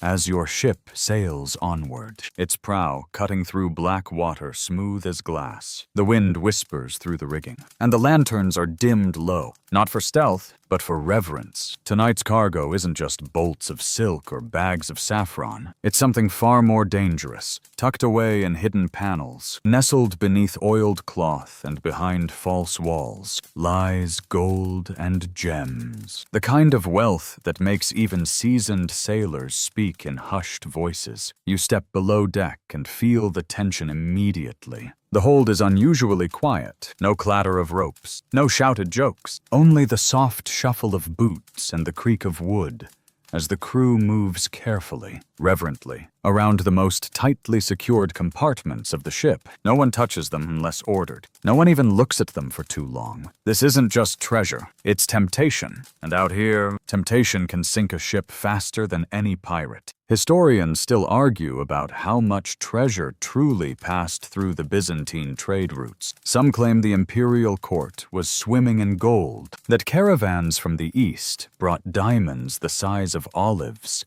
and rubies the color of dried blood. Others say these accounts are exaggerated tales, inflated by merchants seeking to impress or intimidate, but no one denies the wealth existed. The empire's influence wasn't just cultural or military, it was economic, glittering, and well hidden. You kneel by one of the reinforced beams, a space you'd seen opened only once before. The locking mechanism is subtle, a small groove that slides with pressure from a calloused thumb. With a soft click, the panel opens to reveal bags of coin, their surfaces dulled with age but unmistakably heavy. Nearby is a smaller chamber with cut sapphires, wrapped in wool and pressed between cedar slats to prevent shifting. They don't look like much now, dull in the flickering light.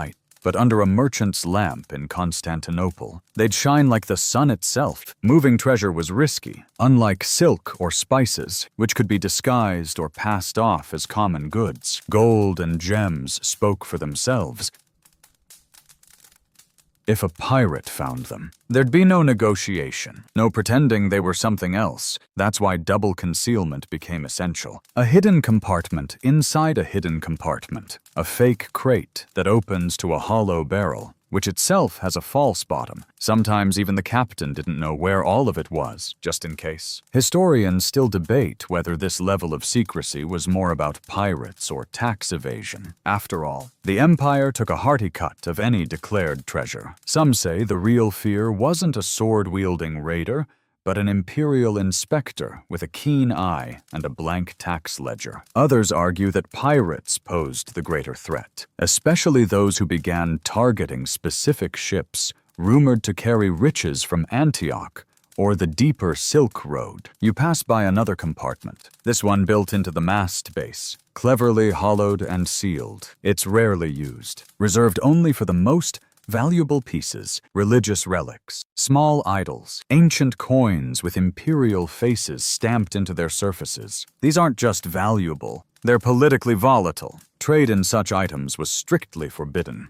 at least officially. But unofficially, they fetched enormous sums in foreign ports. There's one tale among the crew, whispered over meals and never spoken above deck, about a shipment of emerald-studded crosses smuggled out of a burned monastery during a civil revolt. They were said to be hidden in a ship's water barrels, wrapped in oiled cloth and submerged for days. By the time they reached Thessaloniki, the stench had masked the scent of wealth so thoroughly that even a nosy inspector waved them through. Whether the story's true or not doesn't matter. Everyone believes it. You feel the ship rock slightly under your feet. The sea calm but deep. A soft tap on the deck above signals a change in watch. The crew is on high alert tonight. A single misstep, someone stepping too loudly near the wrong plank, or a careless whisper about silver under the floorboards could undo months of careful planning. The pirates know, or at least they suspect, and they've been trailing richer ships more closely than ever. In response, captains began sailing under false colors, adopting the sails and insignias of other merchant leagues to mislead potential threats. One notorious smuggler, legend has it, once painted his entire ship's hull in tar and called it a garbage barge, all while sitting on a stash of rubies disguised as fish scales sealed in clear resin. The pirates let him pass. Then he sold the cargo in Alexandria for a fortune. Historians still marvel at the creativity involved in hiding treasure. Some ships had movable ballast stones, heavy slabs used to stabilize the vessel, that were actually hollow and filled with gems. Others buried coins inside wax blocks shaped like loaves of bread, or inside candles that would melt away way to reveal gold once the voyage ended. But the most elegant concealments were the simplest, placing a handful of jewels in plain sight,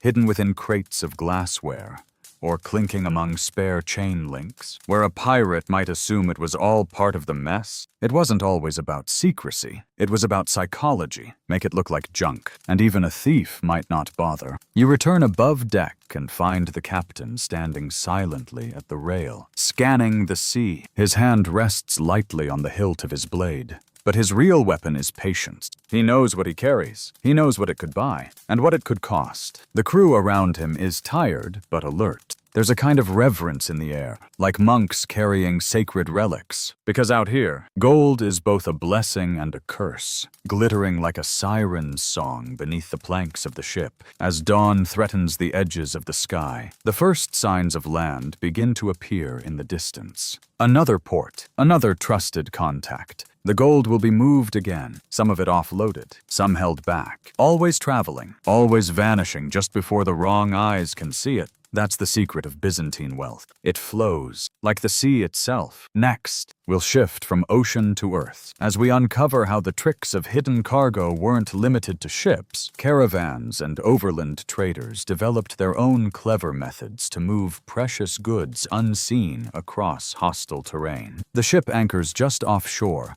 as the golden glow of morning settles over a narrow inlet. The hull is light now, at least lighter than it was 2 ports ago, and the crew begins quietly offloading the less suspicious cargo. Olive oil, ceramics, and some dyed wool. But the most precious goods, including a few remaining gems wrapped in linen, won't be offloaded here. Instead, they'll be transferred to another form of transportation entirely, a caravan. Because once you leave the sea, the game doesn't stop. It simply changes terrain. Byzantine merchants knew the dangers didn't end at the docks. The roads between cities were fraught with their own perils. Bandits, corrupt toll officers, rugged terrain, and the ever-watchful eyes of imperial inspectors hoping to catch a shipment that hadn't quite paid its dues. Just like at sea, overland traders developed clever ways to hide their goods, using carts, camels, donkeys, and even boots to smuggle valuables across vast stretches of empire. Historians still debate whether the ingenuity of these land traders matched their maritime counterparts, but many believe the tactics were just as elaborate, sometimes even more so. Without the cover of water or the vastness of open sea, land smugglers had to rely on illusion, trust, and a lot of patience. You step onto the dusty road leading from the dock, where a caravan is already forming. Camels snort and tug at their leads, the clinking of harnesses and the groaning of wooden wheels filling the morning air. At first glance, the scene is as mundane as any trade route muster. Burlap sacks of grain, stacked amphorae of wine, and a few woven baskets filled with dried fruit. But walk a little closer, and you'll see the same quiet dance of misdirection at work. One of the caravan leaders, a man with sun-darkened skin and a gold ring in his ear, lifts the lid on a basket labeled dates. Underneath the wrinkled fruit lies a false bottom, beneath which are bundles of saffron worth more than their weight in gold. Another merchant adjusts the saddle on a donkey, checking the padding. Hidden inside the saddle blanket is a rolled bolt of Chinese silk, protected from the heat by layers of oiled parchment. Historians still argue about just how far this system extended. Some suggest there were entire underground road networks, known only to select merchants and their guards, designed specifically to bypass tax stations and toll posts. Others believe these tricks were used sparingly, as high-stakes strategies when the cargo was simply too valuable to risk exposure. You help load one of the wagons, noting the worn, squeaky axle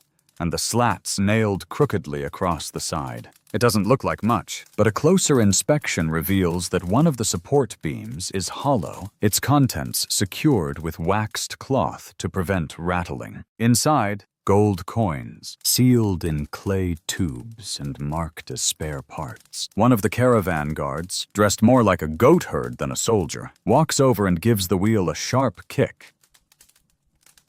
"If it squeaks loud enough," he mutters. "Nobody wants to touch it." He winks, and you realize that the worst-looking cart often carries the best cargo. And then there's the matter of the boots. You've heard the story before. Merchants padding the soles of their sandals with thin, flattened silver coins, not enough to weigh them down, but just enough to move discreet capital across enemy lines. One enterprising smuggler supposedly lined the interior of his tunic with a netted pouch sewn into the seams, filled with tiny cut emeralds, each one no bigger than a lentil. When he was robbed by bandits, they took the coin purse and let him go. The tunic passed completely unnoticed. Historians still puzzle over whether these stories are exaggerations or examples of actual merchant ingenuity. Some chroniclers wrote about hollow walking staffs that doubled as treasure vaults, or decorative belt buckles that opened to reveal a rolled contract, a key to a hidden storeroom, or even a tightly bound piece of parchment listing safe contacts in each city. It wasn't just the method of hiding that mattered. It was who you trusted. Caravans often traveled with a mixed crew, legitimate merchants, hired muscle,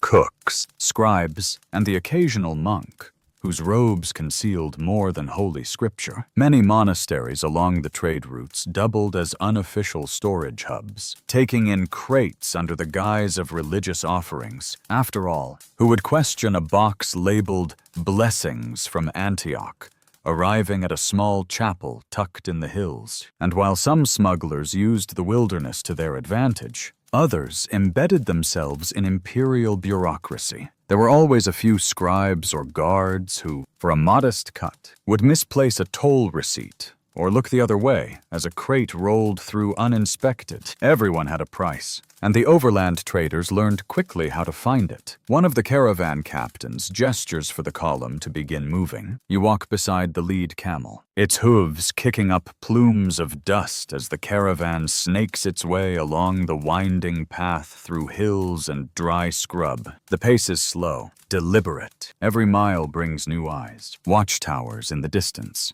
toll stations, curious villagers, but every person in the caravan knows their role. Each cart is a piece of a larger puzzle, with misdirection and authenticity woven together so tightly that no casual observer could tell them apart. You glance back at the wagon marked pottery supplies. In truth, it holds 4 crates of amber beads and lapis lazuli, destined for a private buyer in the interior. They're layered beneath broken shards of ceramic and sealed in beeswax to muffle the clink. The only way to find them would be to dump the entire load into the road. And who would bother when the top is filled with shattered junk? As the caravan winds deeper into the hills, the distant shimmer of the sea fades behind you. Ahead lies another town, another market, another chance to unload the carefully concealed cargo. But even on land, the dangers are never far. Bandits watch the same roads. Corrupt officials wait with open hands. And competitors, well, they're sometimes worse than pirates. Next, we'll explore the escalating arms race of signals and counter-signals, as pirate codes and merchant countermoves shaped the ever-evolving language of deception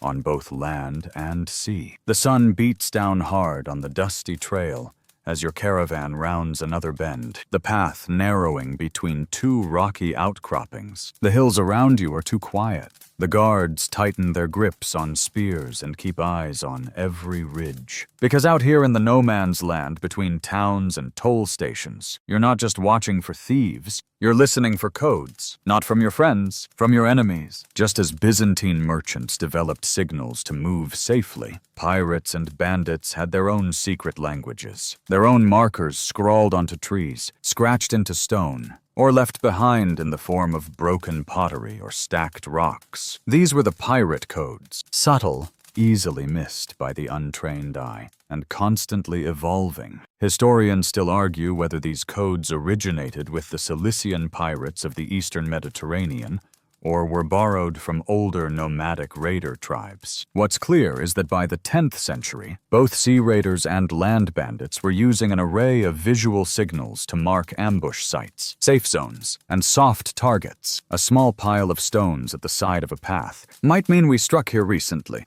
A woven reed tucked into a tree branch could signal a merchant caravan worth following. You pass a rock wall on your left, where a faint spiral symbol is etched into the surface. One of the caravan guards notices it and curses under his breath. "They've been here," he mutters. "Not recently, but recently enough." He spits into the dust, eyes scanning the horizon for any movement. To fight back, merchants began developing countersigns, an entire repertoire of misleading signals meant to throw raiders off the scent or warn fellow traders in code. You're told that tying a red tassel on the tail end of a cart just beneath the axle means trap ahead or route compromised. A blue ribbon tied to a camel's lead might signal a decoy cargo, but it was more than just decoration. Some of the most trusted merchant guilds adopted symbolic fabric swatches that they wore or attached to their wares. Colored bands, diagonal stitches, knots with specific counts of twists. It looked like fashion to an outsider, but to an informed eye, it meant traveling light,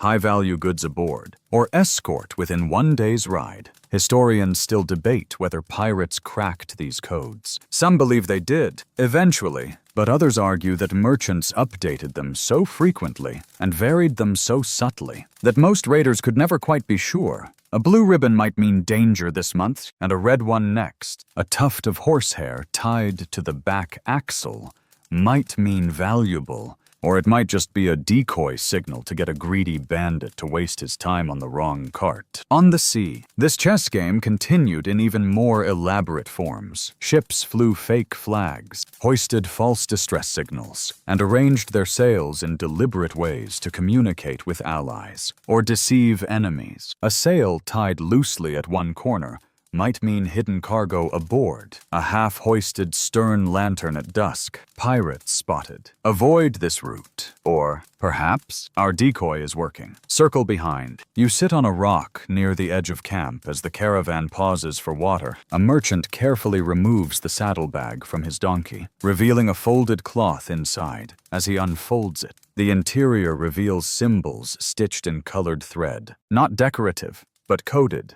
It's a travel log of sorts. Each pattern represents a previous encounter. Pirate near Alexandria, friendly toll guard in Tarsus, dangerous mountain pass after last rains. To the uninformed, it looks like a cheap quilt. To the right person, it's a roadmap of survival. This was the Byzantine traders' secret advantage. Not just clever compartments or hidden crates, but information warfare. Raiders relied on speed, chaos, and violence. Merchants fought back with planning, communication, and subtlety. Historians still argue over whether this gave the merchants a lasting edge. Some point to periods where pirate raids dropped sharply and attribute it to these evolving counter-moves. Others believe it was more cyclical, that the balance always tipped back and forth, with neither side ever staying ahead for long. But the one certainty is this: both sides adapted constantly. Just as pirates began disguising their ships as merchant vessels, merchants began sailing with fake cargo and false logs. Just as bandits left trail marks, caravan leaders began erasing them or leaving fake signs behind, marking ambush where there was none, or worthless cargo beside a cart full of jewels. It was a chessboard with pieces made of whispers and symbols, one where losing a single move could mean your life. You glance toward the front of the caravan, where the captain lifts his arm and waves a circular pattern through the air. 3 rotations, then a fist. The signal: stay close, risk ahead. Everyone falls silent. The wagons tighten their formation. Guards mount their horses. Whatever lies ahead, the merchants are ready.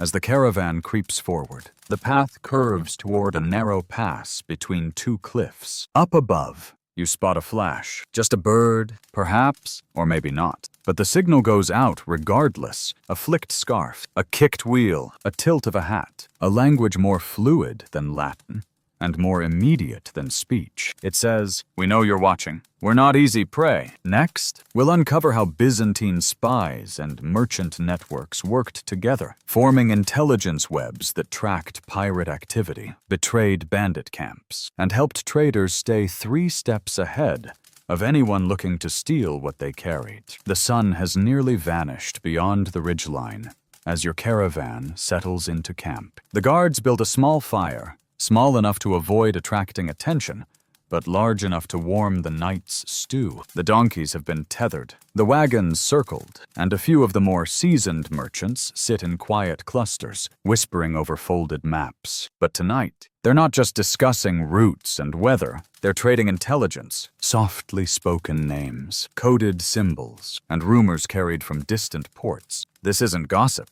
This is spycraft, the lifeblood of the Byzantine merchant world. You'd think of espionage as something reserved for emperors and generals, but in the Byzantine Empire, spying and trade went hand in hand. Every successful merchant had a network of informants, whisperers, tavern keepers, port officials, even friendly monks who fed them vital information. Which roads were compromised, where pirates had last struck. Which officials were cracking down on taxes. Trade was war, and information was the sharpest blade. Historians still argue about how formal these spy networks were. Some claim the Byzantine government had entire intelligence branches embedded within trade routes, mingling official envoys with disguised merchants. Others suggest these networks were more organic, whispers and warnings passed down through generations, protected by loyalty and the shared understanding that staying quiet could get you killed. You sit near one such cluster now. A grizzled merchant named Balsamon scratches a crude map into the dust with a twig. They hit the Antioch route 3 days ago, he mutters, circling a bend near a dry riverbed. Didn't take everything. Just enough to make it clear they're not desperate. That's worse. Another nods. That means they're watching, picking their next target. Probably following the silk wagons or the new copper shipment. Someone hands you a wax tablet. Scratched into the surface is a list of port agents, names, markings, and signals for whom to trust in each city. This one in Trebizond. You offer him dried pomegranates. That's his sign. He'll tell you who's asking too many questions. It's the kind of detail no imperial official would know, but every merchant worth their salt memorizes. The empire didn't always admit to using merchant spies, but it often benefited from them. Information gathered from distant ports would trickle up, passed along to guild leaders, who in turn whispered it to officials or used it as leverage. Sometimes, when the court needed to know what the Abbasids were doing in the east, or how the Bulgarians were arming in the Balkans, they didn't send soldiers, they sent traders. Their donkeys weighed down not just with goods, but with questions. Historians still debate whether some of the most famous Byzantine merchants were spies first, traders second. There's the legend of a man named Petros, who supposedly sold glass beads in the Levant, while secretly mapping out naval defenses for the imperial court. He was never caught, but his maps appeared in the emperor's library years later, complete with defensive layouts and troop movements that no merchant should have known. And sometimes, the networks weren't just for gathering intelligence. They were used offensively. A whisper in the right ear could reroute a rival merchant's shipment, send pirates to the wrong cove, or lead imperial tax officials straight to an enemy's hidden compartments. Trust, once broken, was rarely repaired. That's why network loyalty was everything. Back at the fire, Balsamon leans in closer. Don't trust the port master in Sinope. He's been bought. Twice. Last month, a silver shipment disappeared the day after he inspected the manifest. Another merchant scowls. He's marked in my ledger. Red ink. Only time I use it. You realize these traders carry 2 sets of books. One for customs inspectors, neat and clean, with tallied sacks of olives and wine. The other, smudged with soot, coded in personal shorthand, and priceless. It logs who to trust, who to bribe, and who to run from. Even the inns and taverns play a role. Certain innkeepers in Cilicia are known for more than just good wine. They house messages. Beneath loose floorboards or tucked inside hollow bedposts, you'll find slivers of parchment with updates from fellow merchants, troop movements, pirate sightings, names of new inspectors, all written in obscure dialects or scrambled Latin, coded so only those in the circle understand. Historians still debate whether the empire ever lost control of this merchant intelligence network, or whether it simply looked the other way, as long as it kept trade moving and taxes flowing. There are no records, of course, just hints, tiny references in monastic letters, or in the marginalia of surviving scrolls. But merchants remember. They teach it like scripture. Names, safe houses, hand signals, and warning signs. Some even wore rings etched with marks visible only under certain light. A way to identify others in the network. A quick flash of the band in candlelight. And another trader might lower their voice, shift their posture, and begin speaking in the real language, not Greek or Latin, but survival as the fire dies down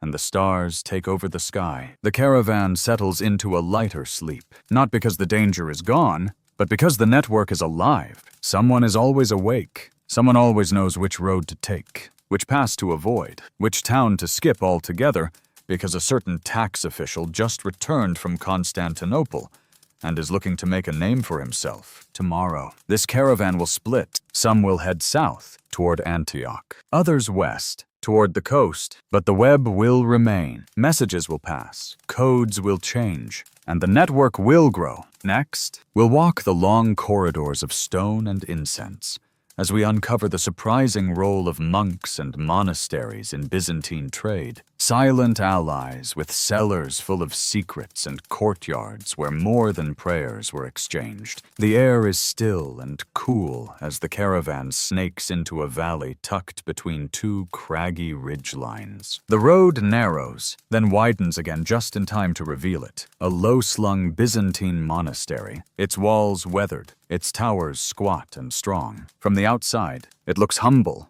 Stone walls, faded icons above the gate, olive trees swaying in the courtyard. But inside, you'll find more than chants and relics. These monks are quiet, but they listen. They pray, but they know. And sometimes, when the door is shut, they trade. Historians still argue about just how involved monasteries were in Byzantine commerce. Officially, they were centers of prayer, scholarship, and seclusion. But in practice, many were deeply embedded in trade networks, serving as trusted safe houses, storage depots, and even intermediaries for sensitive exchanges, especially in remote areas, where imperial presence was light and banditry was thick. Monks were often the only reliable partners a merchant could find. You dismount near the outer wall, boots crunching on gravel. A bell tolls softly. Once, then again. It doesn't signal a religious service. It's a coded welcome. One chime means unknown visitors. Two means all is safe. Today it's two. You follow the caravan captain through a wooden gate into the cool stone courtyard, where robed figures move slowly, heads bowed, not in suspicion, but recognition. One monk approaches, older, with hands like tree bark, and eyes that miss nothing. No greetings, no questions, just a soft gesture toward the side building. A small door opens. The crates marked almonds and beeswax are wheeled silently inside, not to the chapel, but to a stone cellar beneath the library. You notice the door is thick and the hinges oiled. Whatever these monks are storing, it isn't just incense. Historians still puzzle over the economic reach of these communities. Some had land holdings that stretched for miles. Others received donations of goods from wealthy patrons, donations that just happened to arrive wrapped in oiled cloth, marked in cipher, and accompanied by a nervous-looking courier with a half-finished manifest. Were the monks being pious or discreet? Maybe both. You follow the captain inside the cellar, where the air is damp and heavy with the scent of stone and old wine. Barrels line the walls, their contents neatly labeled, but several bear no markings at all. The monk lifts the lid from one, revealing bundled bolts of silk, their ends trimmed with gold thread. He nods once, replaces the lid, and begins sealing it with wax. No prayers, no blessings, just business. Above ground, the rest of the monastery moves with a different kind of order. The scriptorium is active, monks bent over parchment, copying psalms. Yes, but also merchant logs, coded scrolls, and contracts drafted with the elegance of imperial scribes. One slips a scroll into a compartment beneath his desk, sealed, marked with wax, and ready to travel with the next departing trader. That scroll won't be stored in any state archive. It's part of the network, a quiet current beneath the loud machinery of empire. Historians still debate whether this involvement in trade was officially sanctioned or just tolerated. Some emperors cracked down on monastic wealth, accusing abbots of hoarding coin and influencing politics. Others relied on them, used them to move funds, to hide sensitive communications, even to shelter envoys or refugees under the veil of religious protection. You walk through the cloister garden, past rows of herbs and fig trees. A younger monk tends to a hive of bees, nods politely, and says nothing. But behind him, in the shadow of the kitchen outbuilding, 2 crates are being loaded into a donkey cart. They aren't labeled, but the caravan captain watches closely. That's his shipment. It was stored here for 2 nights, off the books, out of sight, and untouched. The monastery's silence is its value. No guards, no tariffs, no questions, just stone, scripture, and quiet efficiency. Even the local bandits know better than to bother. That's the irony. While the empire flounders in parts, the monks endure. And so do the merchants who've learned to respect the rhythm of their stone-walled partners. There's an old joke among traders. The safest vault is a monastery cellar. The second safest is your mother's pantry. You chuckle remembering it, even as a bell rings again. 3 times this time. A warning. Someone is approaching. In the front courtyard, 2 men on horseback appear. Both in dusty cloaks, they nod politely. Dismount and hand over scrolls. Not tax officials. Scouts, likely messengers from another guild. The monk receives them with a smile and ushers them into the guest hall. Information flows both ways here. You notice one of the monks adjusting a lantern near the gate, tipping it once, twice, just enough to catch the sun. A signal, quiet but deliberate. The merchant captain nods again. We leave tonight, he mutters. Safer that way. Bandits near the North Pass. Someone tipped them off. Someone, probably not a monk, but someone watching the road from the hills. Historians still debate whether monasteries kept their own spy networks, or simply acted as silent nodes in a larger web. Either way, their role was clear. Observe, record, conceal. Sometimes they held shipments. Other times, they held people. A merchant fleeing arrest, a courier avoiding inspection, a scroll meant for imperial eyes only. The sun begins to dip, casting long shadows across the flagstones. The crates have been repacked, scrolls exchanged, and hands shaken. A blessing is murmured. Low, simple, final. The caravan pulls away in silence, slipping back into the dusty road. No one waves, no one speaks, but everyone is lighter and safer than they were an hour before. You glance back once, catching sight of the monk at the gate. He raises a hand, not in farewell, but in stillness. It's not just religion, it's ritual, a pact, honored not with coin or contract, but with silence and trust. Next, we'll return to the open sea and explore how Byzantine ships used decoy vessels, clever formations, and bait tactics to throw off pirates and protect their real cargo. The wind returns with a vengeance as your ship slices back into the open sea, sails full and bow rising with each wave. The shoreline fades into a hazy line of green and gray, and once again, you're out where danger floats just beyond the curve of the horizon. You can feel it in the crew's silence, in the captain's narrowed eyes, in the extra hand resting casually, yet not accidentally, on the hilt of a boarding pike. But today, you're not alone. To port, a smaller ship follows you, square-sailed, low in the water, and very plain. Its deck is piled high with barrels and cheap cloths. Its crew, rowdy, a bit too rowdy. And that's the point. This is not just a companion vessel. It's a decoy ship, a carefully planned piece of bait, part of a Byzantine tactic that might save your life. Historians still argue when exactly the Byzantines began deploying decoy vessels as part of merchant convoys. Some credit clever guild captains along the Aegean Islands. Others point to military records that hint at naval units disguised as merchant fleets to draw pirates into ambushes. What's certain is this: the game of misdirection didn't stop at the hull's edge. It sailed alongside it. You lean over the rail to watch the decoy more closely. Its barrels are light, its sail patched. The men aboard laugh too loudly, drink too openly. It looks like the perfect mark. That's by design. Pirates scan the sea for vulnerable, wealthy targets. This ship is dressed for the role, a wealthy fool just asking to be taken. Except it's neither wealthy nor foolish. Inside those barrels, water and rocks. The bolts of silk tied to the mast are just painted linen, and the loudest crewman, a retired Navy man with a dagger up each sleeve and a short temper. You see, if the pirates take the bait and move in, your decoy won't run. It'll stall them, just long enough for your real ship to slip out of reach or for help to arrive. Historians still debate whether these tactics were coordinated across fleets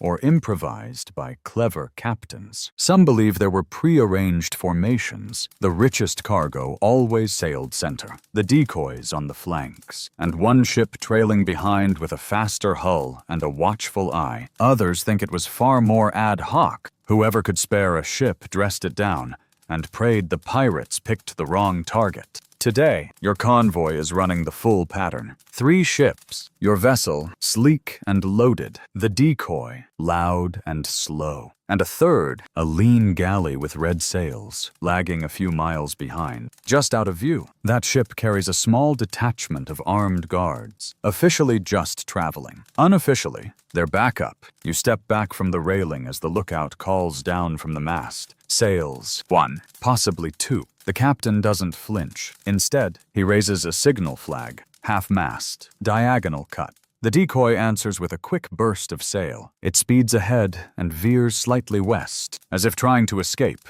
Pirates, if they're watching, will smell blood. Historians still marvel at how deeply psychological these tactics were. The pirates, like any predator, counted on patterns of fear and panic. A ship that ran meant something valuable. A ship that froze might be armed. By making the decoy run, you confirmed the illusion that it's the prize worth chasing. And you veer east, quiet, slow, forgettable. Below deck, the crew rechecks the compartments, not because anything's loose, but because habits are everything. If the worst happens, if the pirates board the wrong ship but double back to yours, you need the secret sealed tight. Meanwhile, on the decoy ship, the crew prepares a surprise. In one crate of spices, there's a smoke device, a clay jar packed with pine resin and sulfur, designed to release a thick, choking cloud if cracked open. Another barrel contains broken glass and oil, to be hurled onto the deck in a boarding attempt.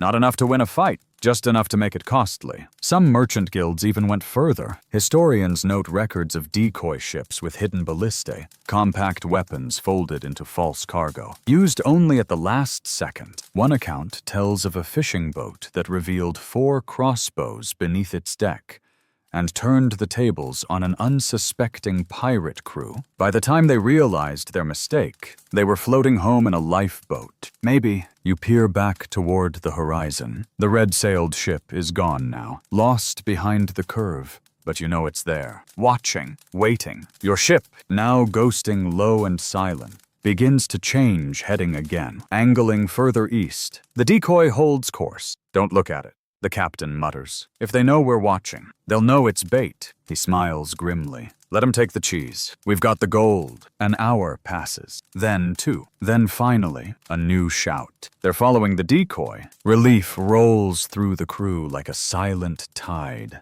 The trap's not sprung yet, but the bait is working. You continue on toward the narrow channel between 2 rocky islets, your real path, far from the open sea. Narrow enough to hide in, but deep enough to move quickly. The decoy draws them further west. Historians still debate how effective this tactic truly was. Some argue it worked more in theory than practice, that pirates eventually learned to avoid lone, easy targets. Others say the psychological element, the theater of the thing, was enough. If even a few pirates doubted what they saw, the system worked. You stare into the waves, watching the ripple of wake behind the hull. The sea is wide, the dangers constant, but the game has changed. It's no longer just about speed or luck. It's about control, about turning panic into planning, weakness into weaponry. The pirates want a prize. What they get instead is a decoy with teeth. Next, we'll shift back to shore to explore the legal gray zones of Byzantine trade,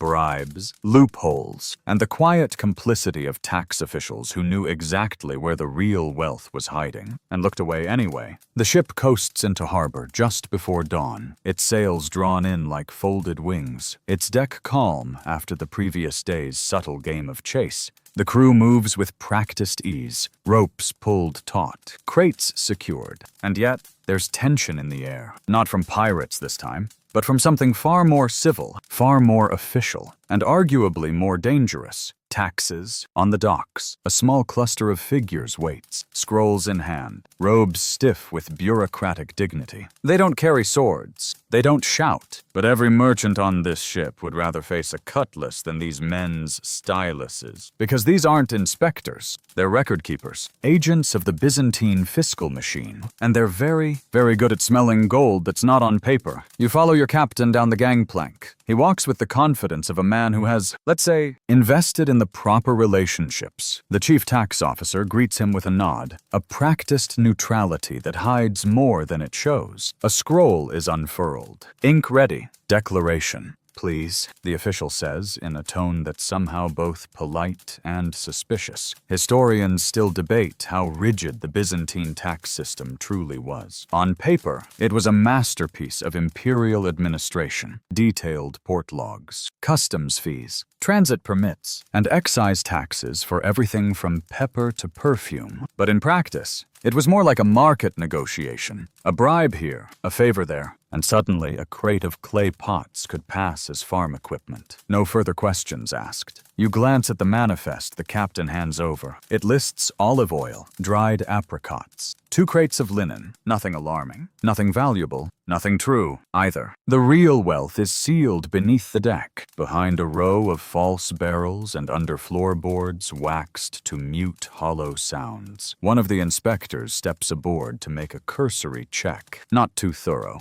He's already been paid. Indirectly, a cask of donated wine was delivered to his house 2 nights ago. An unusually fine bottle. 2. For someone on a civil servant's salary. Historians still argue whether these small bribes were condoned or merely tolerated. Some claim the empire turned a blind eye because the system worked. Merchants were happy, officials were fed, and the emperor still got his cut. Others believe it was a slow rot, a weakening of trust that helped erode the empire's foundations. But for the merchants living it day to day, it was just business. You follow the inspector's slow progress across the deck. He taps a few crates, opens a barrel filled with old rope, and raises an eyebrow at a box of figs that smells a bit too fermented. He frowns, jots something in his log, and then shrugs. Random inspection team might come tomorrow, he says. Be ready. The captain nods politely, then quietly changes the ship's departure time to immediately. It's a game of cat and mouse, where the cat wears a sash, and the mouse is very good at hiding things in hollow beams. Historians still discuss the role of merchant guilds in smoothing these interactions. Many guilds developed unofficial gift lists, noting exactly what kind of donation each inspector preferred. One liked fish, another imported incense. A third was fond of rare inks. Compliance was a matter of diplomacy, not honesty. Of course, not all officials could be bribed. Some were new, ambitious, or genuinely devout. Those were the dangerous ones. Entire caravans were lost to overzealous accountants, eager to expose smugglers. That's why some merchants kept 2 versions of every shipment. The real manifest, kept secret, and the show manifest, scrubbed and spotless. The trick was making sure they were never caught reading from the wrong scroll. You follow the crew into the warehouse district. The cargo is being processed, weighed, stamped, catalogued, except of course, for the shipment that already disappeared into a side alley, carted off by a boy who knew exactly where to go. That crate contained not olives, but cut emeralds tucked into layers of cotton wool. They'll never appear on any tax document, but someone in the records office will get a basket of sweet wine next week, and no one will ask why. One curious method you hear about from the quartermaster involves looped weight systems. A barrel meant to contain 40 pounds of figs is rigged with a weight and a hollow layer. When it's weighed at the dock, it reads exactly 40, but remove the stones, and suddenly you've got 15 pounds of figs and 25 pounds of silver coins tucked in underneath. There's even talk of distraction cargo, a high-value item offered up to be taxed heavily, drawing attention away from the rest of the load. The empire takes its share. The official feels successful, and the real fortune sails right past in the next cart. Historians still argue how much the emperor actually received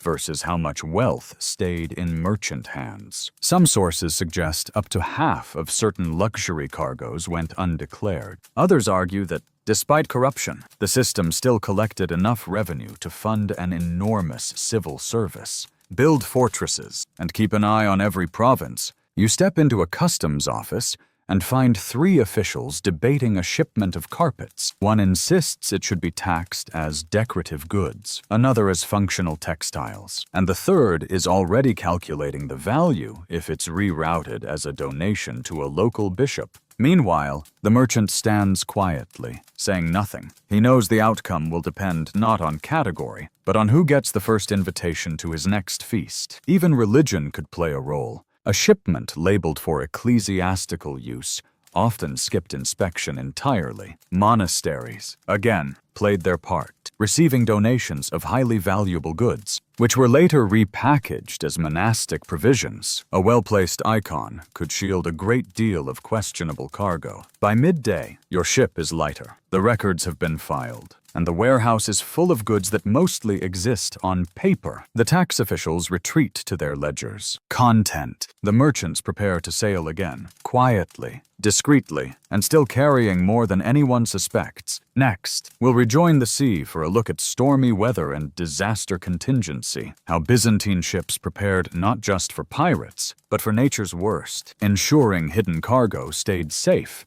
even when the sea turned against them. The sky has turned the color of old pewter, and the sea churns in restless patterns, wind slicing across the deck in short, bitter gusts. You brace yourself against the railing, one hand gripping the wet rope, the other shielding your eyes. This isn't a pirate ambush. It's worse. It's nature, in one of her violent moods. And out here, in the middle of the Aegean, no bribe, no hidden panel, no silk-wrapped gemstone will buy you mercy from a storm. The captain shouts something over the wind. Orders to the crew, already halfway through reefing the sails. Ropes creak and groan. Rain begins in fits. First a fine spray, then heavier. You duck below deck just as the first real wave crashes over the side. Below, it's darker than usual, lit only by the dim glow of 2 swinging lanterns. You feel the ship lurch. Once, then again, and you hear it too. The groan of timber, the thud of a loose crate sliding, the uneasy shift of carefully hidden treasure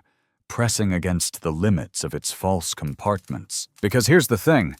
No one writes on the manifest. Smuggling is easy when the sea is calm. But when the waves rise, you'd better pray your secrets are waterproof. Historians still debate how advanced Byzantine shipbuilding truly was. We know they mastered the art of concealment. But less is said about how well those secret compartments held up in a storm. Yet merchant designs often included emergency features, not just to save lives, but to preserve cargo.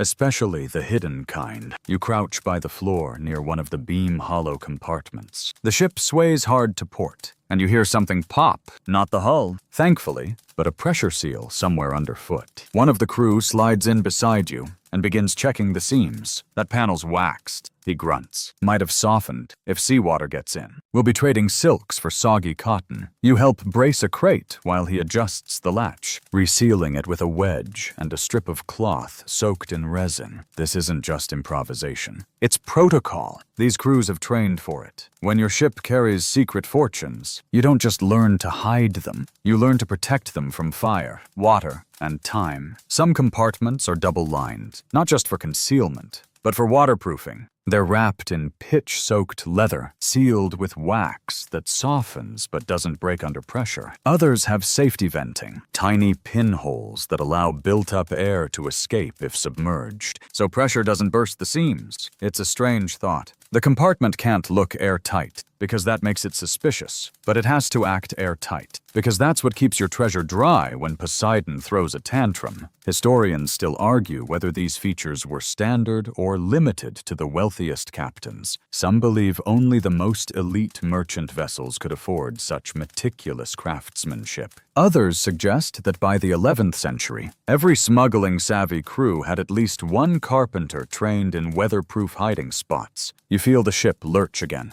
this time harder. A barrel tumbles and splits open, not one of the fakes. Thankfully, just salted fish. Still, the stench is enough to make you gag. And a crewman starts cursing in Greek as he tries to sop it up before it mixes with water sloshing in the hold. There's no time to reflect. Another wave crashes, and above, the sound of canvas tearing tells you the storm just got worse. The captain yells for the cargo netting to be secured again. Twice this time. Everyone knows the rule. If the storm won't sink the ship, a loose crate rolling across the deck just might. Hidden compartments, now, become danger zones. If they shift, or if the panels come loose, they could reveal everything. Worse, they could jam in place, locking away food or ballast, throwing off the ship's balance. That's why Byzantine smugglers developed fail-safes. Some compartments had quick-release seams, disguised as ordinary supports, but designed to break open in case of emergency. Flooding, fire, even ambush. Others had sacrificial compartments, holding worthless goods that could be tossed overboard in a panic, lightening the ship while keeping the real valuables safe. You crawl to the stern as the storm finally crests. One of the sailors is bailing water furiously with a clay jug. But nearby, you spot something strange, a floorboard panel slightly ajar, but not by accident. It's venting, a thin slit allowing seawater that seeped in to drain out without damaging the contents beneath. The carpenter earlier had spoken of it. You watch now, amazed. As the system works, the panel flexes but doesn't break. The cloth-wrapped silver beneath it remains untouched. Historians still discuss how often these features actually saved cargo. Some argue that most treasure was still lost when storms took ships down. Others point to recovered wrecks, where silks remained miraculously intact, sealed inside double-lidded barrels or clay amphorae with waxed interiors. Some Byzantine jars found near Cyprus still held their contents centuries later. Olive oil, yes, but also documents, and possibly contraband. And then there's the wild story, half legend, half recorded rumor, of a shipwreck off the coast of Crete. Divers centuries later found what appeared to be a wooden crossbeam, but when cut open, it revealed a hollow filled with lapis lazuli and uncut sapphires, packed in straw and pine resin. The compartment had flooded, yes, but the materials were dry, undamaged. The ship sank. The secrets didn't. You return to the deck as the wind begins to die down. The rain tapers to drizzle. The sea, still heaving, loses its rage. Around you, the crew emerges from below like shipwrecked ghosts, soaked, bruised, but alive. The sails are half ripped, the barrels lashed tighter, but most importantly, the secrets held. The captain nods grimly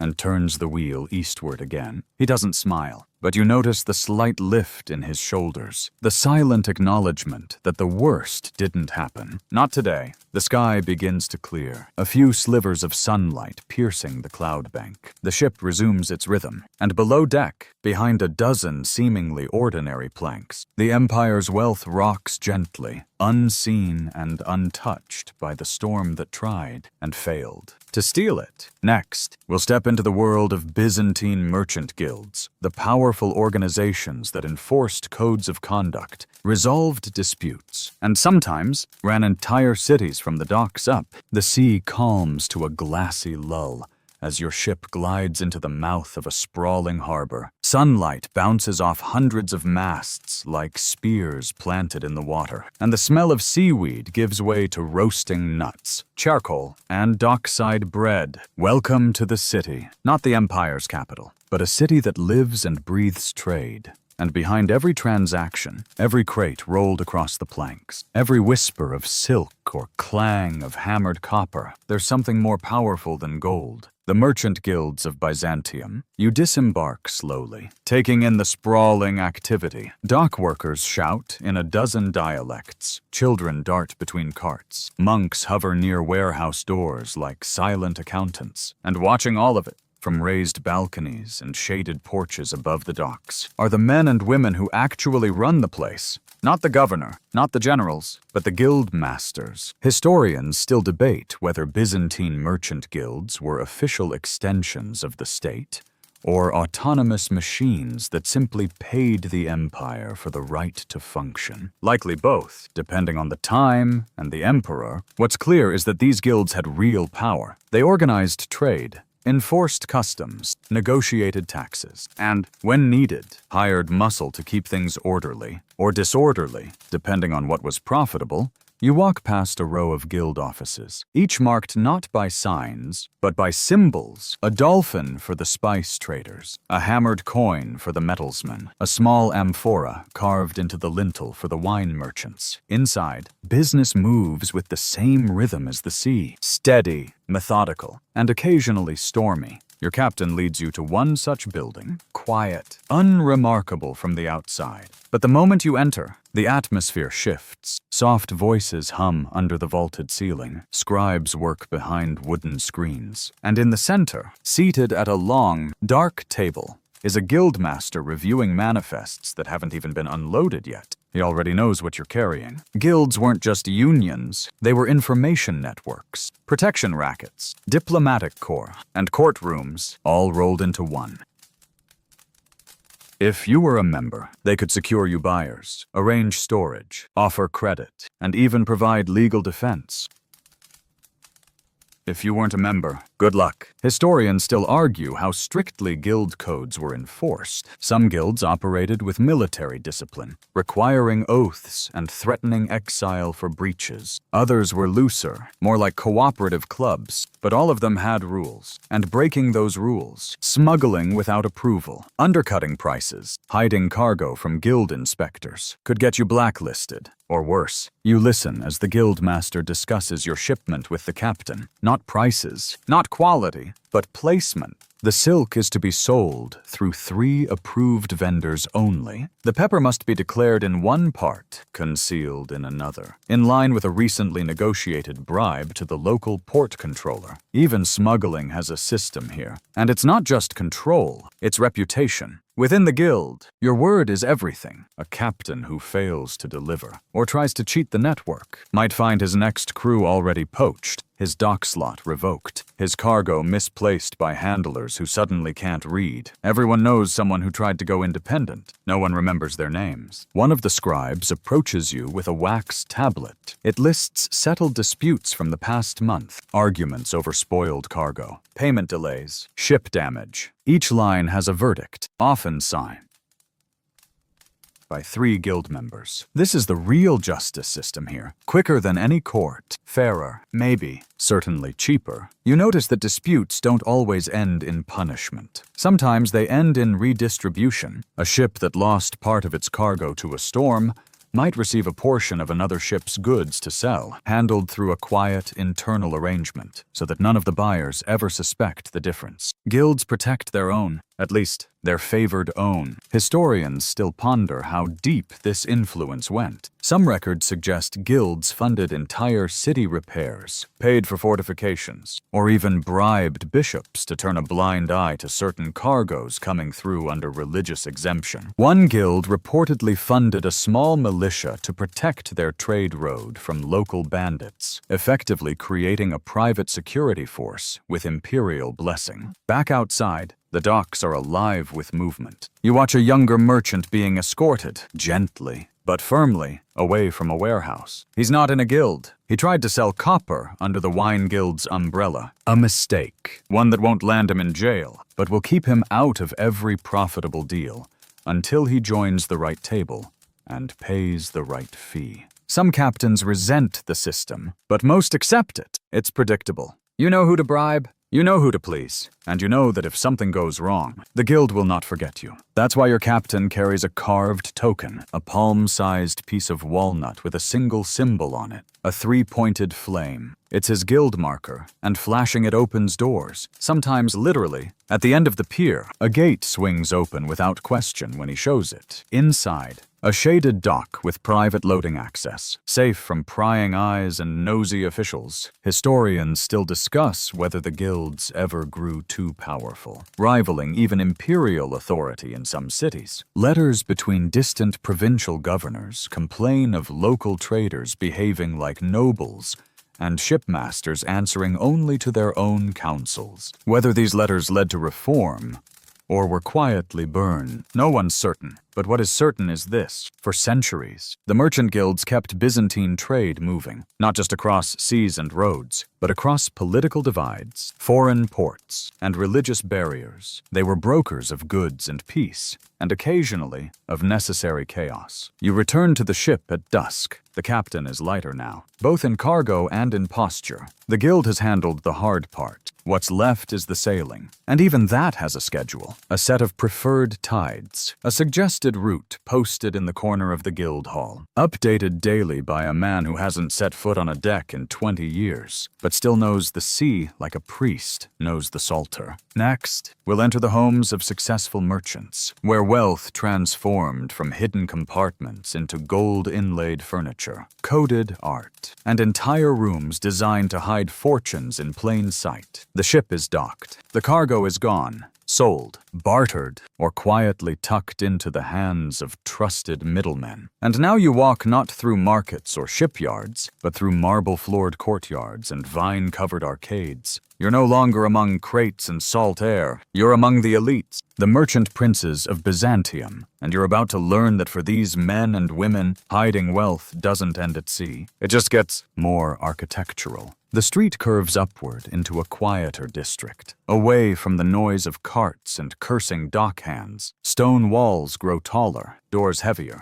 These homes don't shout their riches, they whisper them. The windows are modest, the thresholds plain, but behind those doors, entire fortunes are sealed into floor mosaics, disguised in wall panels, and embedded into the very bones of the building. Historians still argue how widespread this practice was. How many Byzantine merchants built their homes like vaults? But across Anatolia, Macedonia, even parts of Thrace, archaeologists have found signs of hollow columns, false hearths, and hidden cellars in residences far from the imperial court. These weren't tricks of emperors or generals. These were trader tricks, brought home from the sea. You step into one such house now. The entrance is cool and dark, a deliberate contrast to the sun outside. The mosaic beneath your feet is intricate, geometric knots and stylized animals, but nothing ostentatious, until you notice the pattern repeats oddly on one side, a subtle echo of the same design, reversed and slightly askew. That's not just poor tiling. That's a marker. The merchant, a dignified man with a shaved head and a gold-threaded sash, offers you wine, poured from a plain jug into goblets that ring slightly higher than they should. Not tin, not brass, but silver, painted over with soot to hide the shine.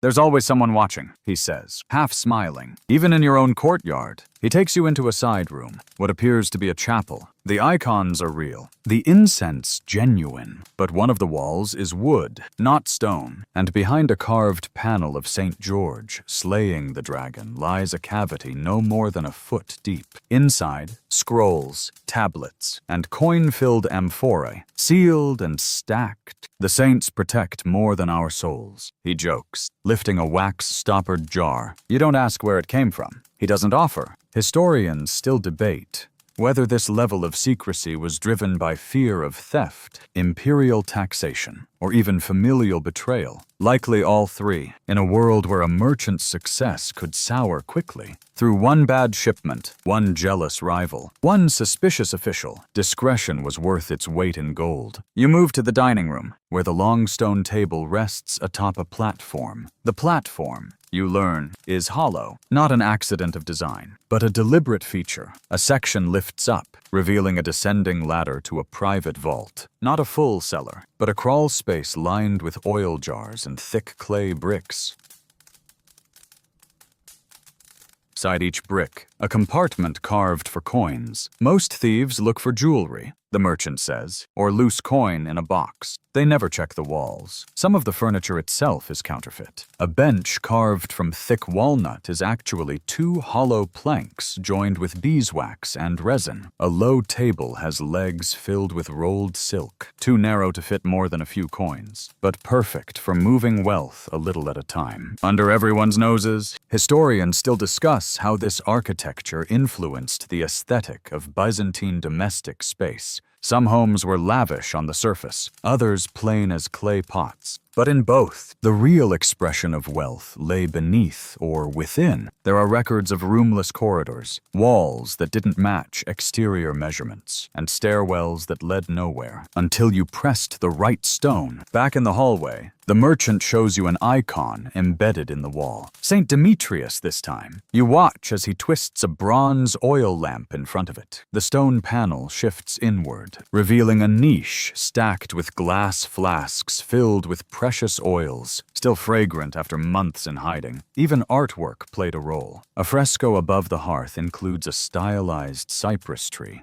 tall and narrow, but one of the leaves, painted just slightly darker than the rest, marks a lever hidden in the molding. Tug it, and a panel drops, revealing a shallow recess holding ledgers, letters, and sealed keys. You hide the keys, the merchant says, because sometimes that's more valuable than the gold itself. In wealthier homes, entire false rooms were constructed. Interior courtyards with disguised doors, rooftop storage sealed beneath tiles, and even underground tunnels that connected to other properties. One merchant's villa in western Anatolia was found to contain a subterranean walkway to a bakery next door, through which crates were smuggled out at night and into the hands of neutral middlemen. No taxes, no suspicions, no witnesses. Historians still debate whether such secrecy bordered on paranoia, but when you consider the volatility of the empire, the shifting political winds, and the constant pressure from pirates, tax officials, and jealous peers, it starts to look less like paranoia and more like strategy. And it wasn't just the men. Wives, daughters, even household servants were often trained to guard secrets. One story tells of a merchant's widow who, when interrogated by local magistrates about a hidden vault, claimed not to know anything, then calmly served them wine from cups that had been hollowed and filled with pearls. You return to the main hall as dusk spills golden light across the mosaics. The house is quiet again. Doors closed, shutters drawn. Everything appears ordinary. But you know better. Behind each beam, under each stone, something waits. A cargo's worth of planning embedded in plaster and wood. And this isn't unique. Dozens of houses in dozens of cities once held similar secrets. The sea may have brought the wealth, but it was the walls and floors that made sure it stayed. Next, we'll look at Byzantine festivals and public ceremonies, where merchants mingled, whispered, and sometimes arranged entire trades while pretending to admire chariot races and imps' aerial parades. The sky bursts with color as streamers whip through the wind, and music echoes down the stone streets of Constantinople. The city is alive with celebration. You move through the throng, smiling faces, painted masks, the scent of roasted chestnuts, and wine spiced with cloves. On the surface, this is a festival in full bloom, a civic show of loyalty, religion, and joy. But if you know where to look, if you watch closely, you'll notice that beneath the glitter and the hymns, deals are being made. It's the feast of the Theotokos, and the hippodrome is packed. Chariots are being readied. Banners flutter from every balcony. But in the shaded arcades behind the seating rows, tucked beside statues and columns, merchants are leaning in close, murmuring behind fans and within huddled cloaks. This is business, wrapped in festivity. Welcome to Byzantine networking at its most theatrical. Historians still debate how central these festivals were to actual trade. Some argue they were cultural events first, religious celebrations second, and economic gatherings only incidentally, but look closer, and it becomes clear. These public spectacles were ideal cover for private exchanges. Imperial eyes were focused on the arena. Priests were busy with processionals, and the city's elite distracted. It was the perfect environment to negotiate in whispers. You pause at a fountain shaped like a lion's head. 2 men are seated nearby, pretending to share a joke about a juggler slipping on a grape.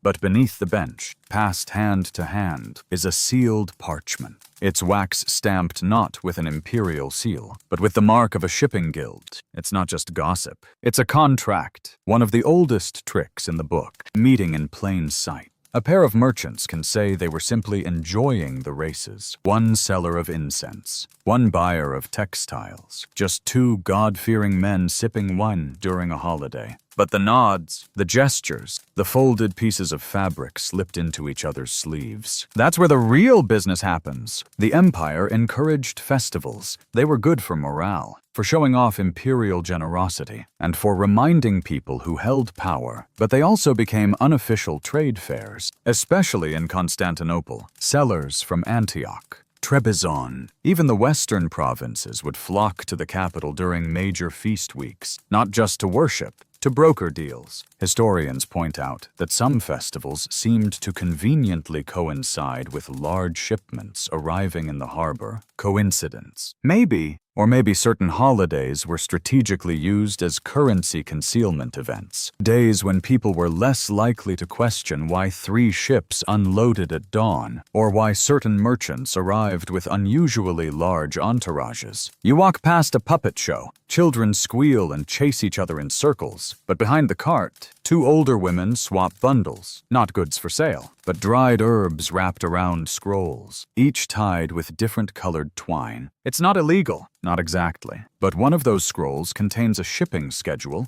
and the other includes names of buyers who prefer to remain unlisted. Even the religious processions serve a purpose. Priests chant, candles flicker. And yet, during the pauses, between the incantations and the responses, merchant runners dart between buildings, passing messages between vendors and buyers hidden inside homes overlooking the parade. Historians still puzzle over how much imperial officials knew. Some say they allowed it, happy to see trade thrive in any form. Others argue they were completely unaware, too absorbed in rituals to see the marketplace under their feet. But in merchant records, you find curious patterns, sudden shifts in pricing, notes about fifth-day agreements, references to green cloak contacts likely referring to the color-coded factions in the hippodrome. Coincidences, or codes. You follow a man in a red tunic, clearly high-born, but pretending to be bored. He circles the edges of the festival, his eyes scanning the crowd, not for entertainment,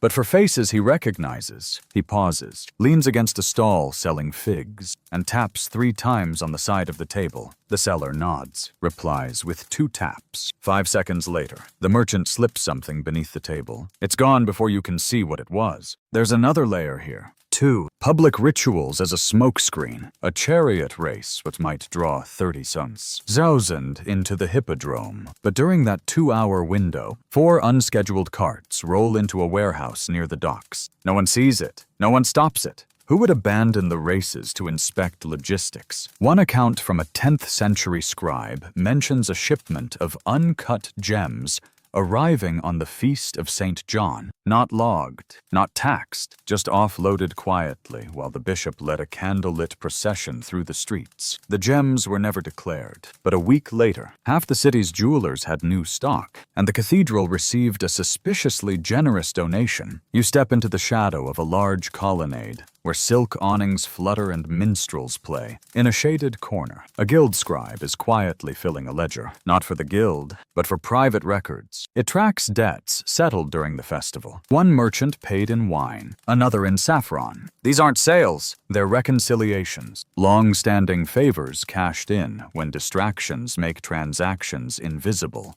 And don't forget the side rooms. In the private halls of aristocratic homes, parties rage through the night. There's food, music, and dancing. But always, somewhere, a side door stays closed a little too long. Inside, 5 men speak quietly while others toast in the courtyard. Later, one of those men leaves through a back alley with a velvet pouch clutched under his cloak. Historians still argue whether these arrangements were stable or dangerous. Some say they kept the merchant class strong, bound by mutual favor and common risk. Others argue they created a 2-tiered system, one public, one private. where only insiders truly thrived. But to walk among the festival crowds is to feel it. The pulse of hidden deals beneath the music, the whisper of silk beneath the chant of prayers. It's a stage, and every actor knows their role. Even if they wear a mask, the mask has meaning. As dusk falls and the lanterns flicker to life, the public face of the festival begins to fade.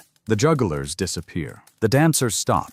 But the merchants, they're just getting started, because the parade may be over. But the real trade happens at night, in courtyards and back rooms, over jugs of watered wine and coded phrases no outsider would ever understand. Next, we'll board one final merchant vessel for its return voyage, reflecting on how cargo, coin, and cleverness all come full circle in a single trip if you make it home. The torches flicker along the dockside, their flames swaying gently in the salt-laced breeze as the final ropes are pulled taut.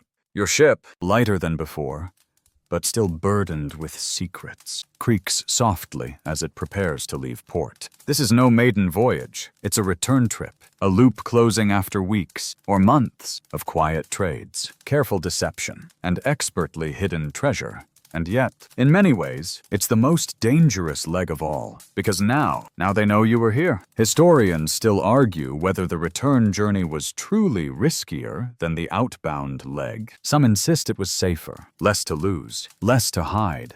Others point out that once a merchant had made their deals, paid off officials, and moved product, they were carrying something far more precious than spices or silk: information. The next shipment, the names of buyers, the location of secret drop-offs. The return voyage was a brain stuffed into a ship's hull. You step onto the deck and take a slow breath. The captain is already at the helm, eyes narrowed, scanning the horizon though the sun hasn't yet risen. He doesn't speak. He knows what this trip means. The crew is tight-lipped too. There are no drunken songs tonight, no boasts. Everyone knows the worst thing that could happen now is attention. The ship pushes off from the dock in silence. Behind you, the city shrinks, lanterns fading, walls darkening, windows shutting. Ahead lies open water, and watchers. You don't always see them, but they're there. Pirates who trailed you into port and waited. Officials with second thoughts. Disgruntled rivals. Even your own guild members, whose loyalties might not be as solid as you once thought. Below deck, the compartments are still loaded, not with cargo, per se, not anymore, but with ledgers, coded scraps of parchment, a few remaining coins hidden behind a sealed panel. Nothing too heavy, just enough to restart the wheel when you arrive home. You hear a soft scraping, a sailor applying fresh wax to a hollow support beam. The humidity of the city almost compromised it.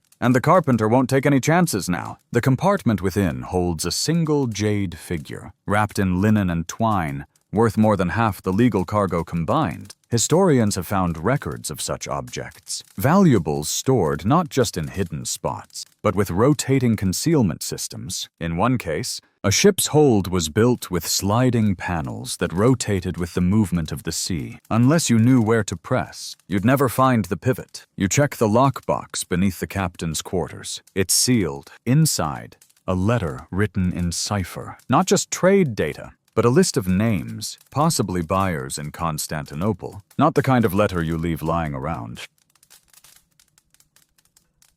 If this gets intercepted, your career doesn't just end, you vanish. That's why captains returning home would sometimes jettison anything compromising at the first sign of trouble. Whole ledgers, contracts, even contracts encoded in ink that faded in seawater. There's a reason the Byzantines were fond of writing in iron gall ink. It's sturdy, but not eternal. Wet it too long, and it bleeds away like a guilty conscience. The wind picks up, and the crew falls into rhythm. The ship tilts, turns, and begins its return leg around a narrow peninsula. You're keeping to the less traveled route, avoiding the main shipping lanes, not because of pirates, though that's part of it, but because of questions, curious questions from guards, routine inspections, the kind that find more than just tea and pottery. Historians note that captains often scheduled their return trips to coincide with market closures, or festival lulls, or during weather windows when few others would sail. There's less traffic, fewer witnesses, and if you arrive at the right hour, the port is so empty, your ship slides in like a ghost. You think of what's been left behind. Some goods, some names, a few deals that felt uneasy, like shaking hands with someone while checking your coin pouch. But you also carry victory,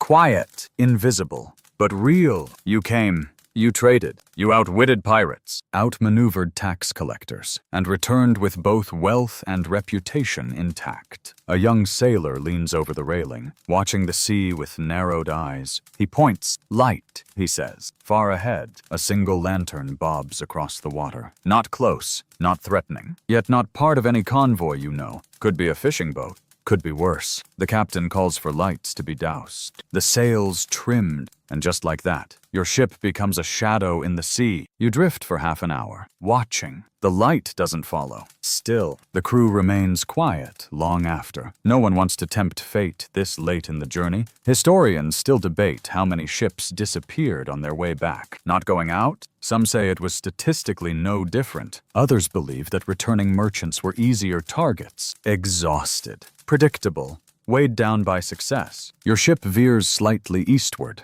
cutting across a current to reach the shelter of a rocky inlet. Not an official port, just a known stopping point. A spot to wait for the signal fire lit by allies inland. If the fire burns, the city is safe. If not, you keep sailing. As dawn approaches, the lookout spots it, a flicker of red flame. Nestled on a ridge above the coast, safe entry confirmed. The ship changes course again. Angling in, your hands are sweating, and you're not alone. Even seasoned captains tighten their grip on the helm when the harbor finally comes into view. The docks appear like ghosts, empty, quiet. A lone figure waits by a warehouse, cloak pulled up, no guards, no fanfare. That's the way you want it. The crates are offloaded. The cargo slips into waiting hands, and just like that, the voyage is done. No applause. No cheers, just a nod from the man in the cloak. He disappears into a side door, and the ship turns gently toward its mooring station. The crew exhales for the first time in hours. Some go ashore, some collapse into hammocks. The captain heads to the guild office to file his report, just the official one. Of course, you stay aboard a little longer, listening to the creak of the ropes and the slap of water against the hull. This was just one journey among thousands, but every return, every quiet landing, is its own triumph of wit, patience, and paranoia. Next, we'll explore how Byzantine trade routes finally began to unravel, not from pirates or storms, but from changing borders, collapsing alliances, and the rise of rival economies that didn't play by the same rules. The port is quiet now. Your ship rests at anchor, its sails furled, its secrets emptied, and yet something hangs in the air. Not just mist or the scent of brine, but the sense of change. A long, low shift in rhythm. You feel it in the way dockhands glance over their shoulders, in the way your captain's hand lingers just a bit longer on the rail before disembarking. Trade still moves, yes, but something about it feels less certain, less permanent. The Byzantine system, for all its clever tricks, is beginning to fray. Historians still debate the precise moment when Byzantine commerce began to falter. Was it the loss of key ports, the shifting tides of power, or was it simply that the rest of the world started catching up, adopting, and then surpassing the networks and techniques that had made the empire's merchants so formidable? What's clear is that by the 12th century, the edges of this empire, once tightly stitched together with coin, cargo, and cunning, were beginning to loosen. Trade didn't vanish, but it got riskier, harder, less reliable. And the pirates? They got bolder. You pass through the market square and notice something strange. The stalls are still full, the spices still pungent, the fabric still rippling in the breeze. But the voices, lower, the crowds, thinner. There's tension beneath the surface, uncertainty disguised as commerce. Word has spread of shifting alliances to the west. Italian traders from Venice and Genoa are making more aggressive moves. Their ships are sleeker, faster, and they play by different rules. They've begun to undercut Byzantine traders, offering better rates, faster routes, and fewer questions. And unlike the old network of guilds and no's and bribes, these newcomers are ruthless. They bring contracts backed by city-states, not monasteries. Historians often describe this period as a commercial invasion, not with swords, but with ledgers and maritime law. The Venetians, granted trading privileges by the emperor himself, begin to carve out entire sections of port cities, tax-free, controlled, dominant. You walk past a Venetian merchant now, tall, arrogant, flanked by guards. His goods are displayed boldly. No false bottoms or hidden crates. He doesn't need them. His immunity is written into imperial edicts. Your captain, watching from the shade, mutters, "They don't hide because they're protected. We hide because we're not." It wasn't just the Venetians. The Genoese followed. So did the Pisans. Soon, whole districts of once Byzantine cities became commercial enclaves, foreign to the locals, governed by their own rules. And the Byzantine merchants, they were pushed to the margins of their own empire. Historians still argue whether this shift was a failure of vision or a necessary evil. Some claim the emperors, desperate for naval power, traded economic independence for military security. Others believe they didn't realize what they were giving away until it was far too late. You find yourself in the guild hall later that evening. The room is quieter than usual. The laughter feels thinner. Someone mentions a new toll on the southern caravan road. Another says 3 ships were seized near Rhodes, not by pirates, but by inspectors flying Genoese flags. The implication is clear. The rules have changed, and Byzantines no longer write them. Even the monks have noticed. One quietly reports that his abbey's storage cellars have been searched, not by imperial agents, but by foreign-backed revenue officers. The old arrangement, the one that once meant silence in exchange for safekeeping, is under threat. And yet, the merchants don't panic. They adjust, because if there's one thing Byzantine traders have always done well, it's survive transitions. When the empire shrank, they built inland routes. When pirates multiplied, they invented hidden compartments. And now, with the Italians flooding their waters, they begin to turn elsewhere. Eastward, toward the remnants of the Silk Road, toward smaller ports, more discreet buyers. You meet one such trader at a dockside winehouse. His beard is gray, his hands calloused, but his eyes are sharp as ever. "Let the Latins fight over the Adriatic," he says. "We'll go where the taxes haven't arrived yet." He's planning a trip to Trebizond, again, a route he's sailed 100 times, only now. He won't go through the big harbors. He'll sail light, land fast, and keep his cargo so well buried in the ship that even his own crew won't know where it is. That's the new game now. Not dominance, but invisibility. Historians still debate whether this final shift, the move from bold empire-wide trade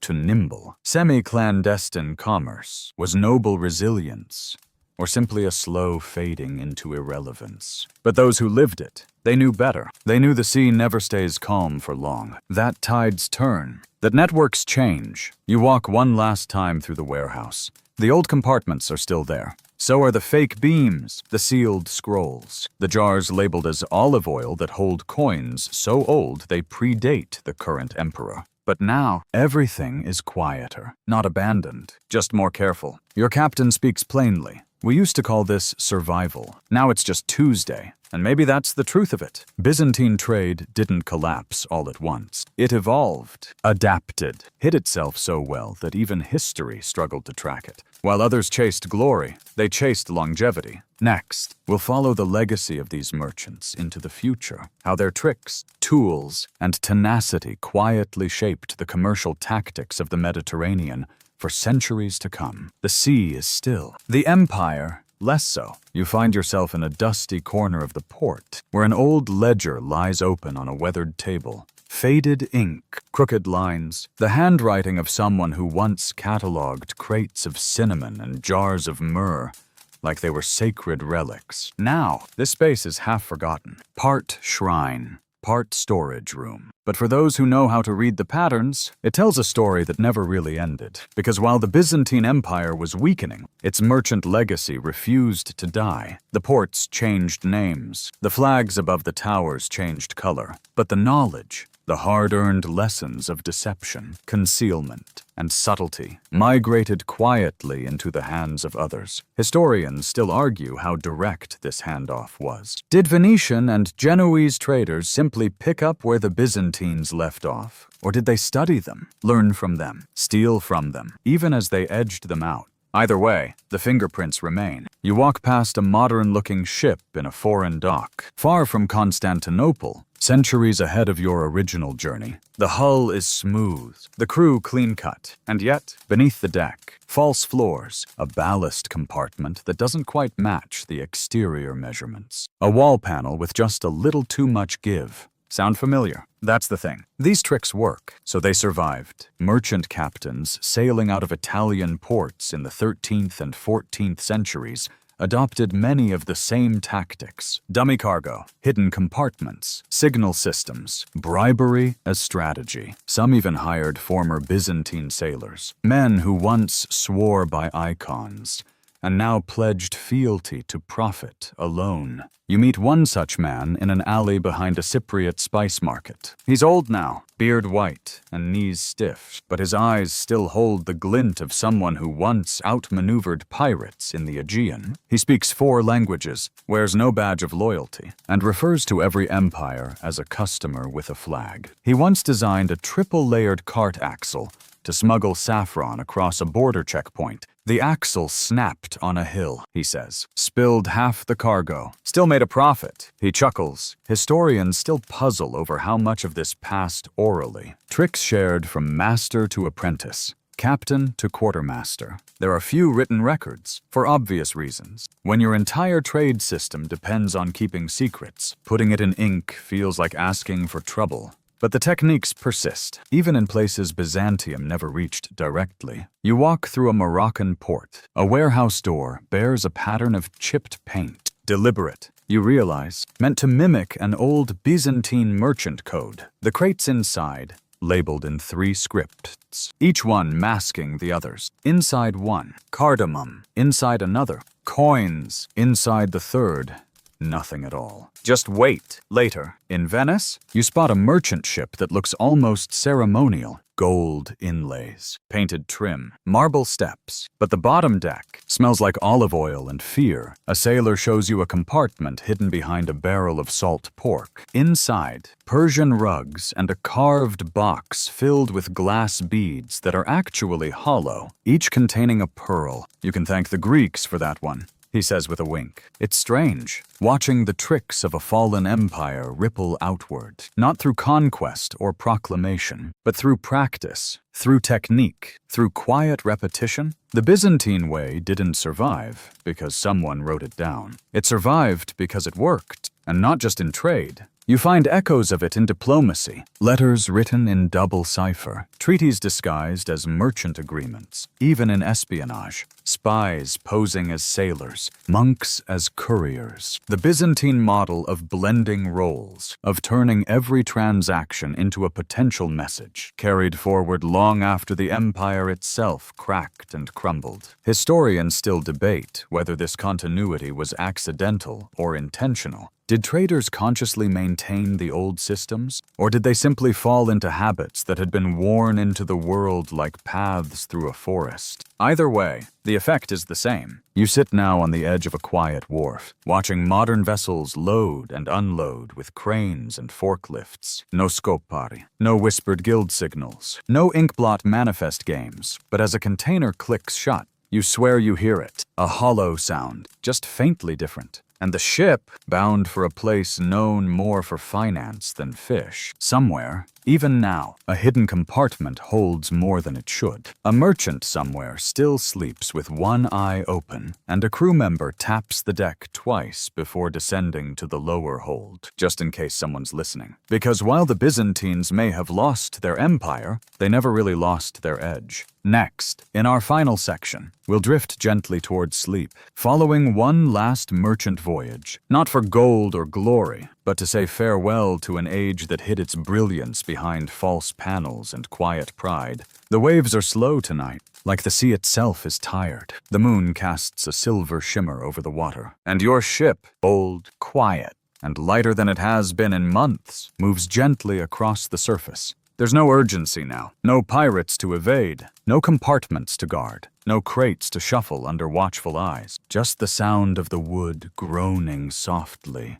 as it rides each ripple, like an exhale after a long, long day. This voyage is different. It's not about commerce anymore. It's about closure. You lean against the rail and let your eyes wander across the deck. Most of the crew has turned in early. A few sit in small clusters, murmuring stories you've heard before. A scar traded for a shipment of cloves. A storm that nearly swallowed 3 ships whole. A lucky bribe that saved a fortune's worth of wool disguised as marble. You smile, not because the stories are new, but because they've become ritual. Byzantine trade has never been about drama. Not really. It's been about cleverness, about building a life between the cracks of bigger stories. While emperors feuded and armies marched, the merchants kept moving. Not loudly, not proudly, but with purpose. Historians still argue whether it was the merchants who held the empire together in its final centuries, not the soldiers or the bishops, but the quiet travelers, the ones who knew how to move across hostile borders without swords or sermons, the ones who smuggled not just goods, but continuity. Below deck,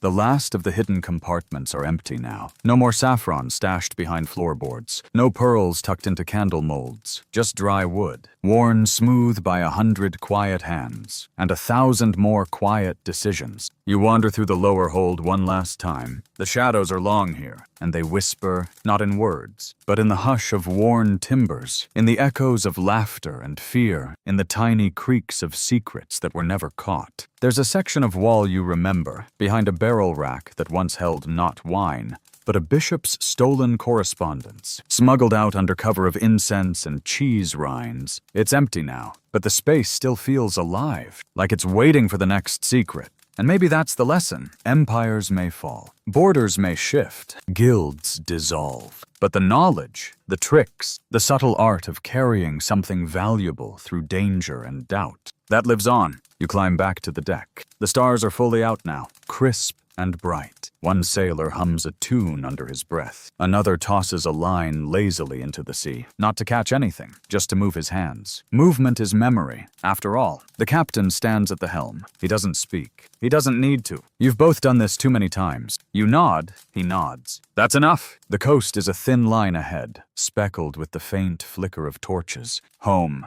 or something like it. Another safe harbor, another quiet landing, another set of secrets unloaded beneath the stars. Historians will write about the rise and fall of Byzantium. They'll speak of emperors and invasions, of churches and sieges, but in the dark folds of their scrolls, if you look closely, you'll see mentions, barely more than footnotes, of merchants who knew how to fold cities into their pockets, carry fortunes in silence, and disappear into the crowd with nothing but a nod and a ledger. And you've walked with them now. You've sailed the sea behind their eyes. You've helped seal the compartments, dodge the pirates, grease the palms, and whisper the codes. You've survived the storm, evaded the tax, and hidden gold in the mast. Not bad for a bedtime story. Huh. Now the wind softens. The stars blur. The creaking of the wood slows to a lullaby. And your eyes, heavy as coin pouches after market day, begin to close. You're safe now. The voyage is over.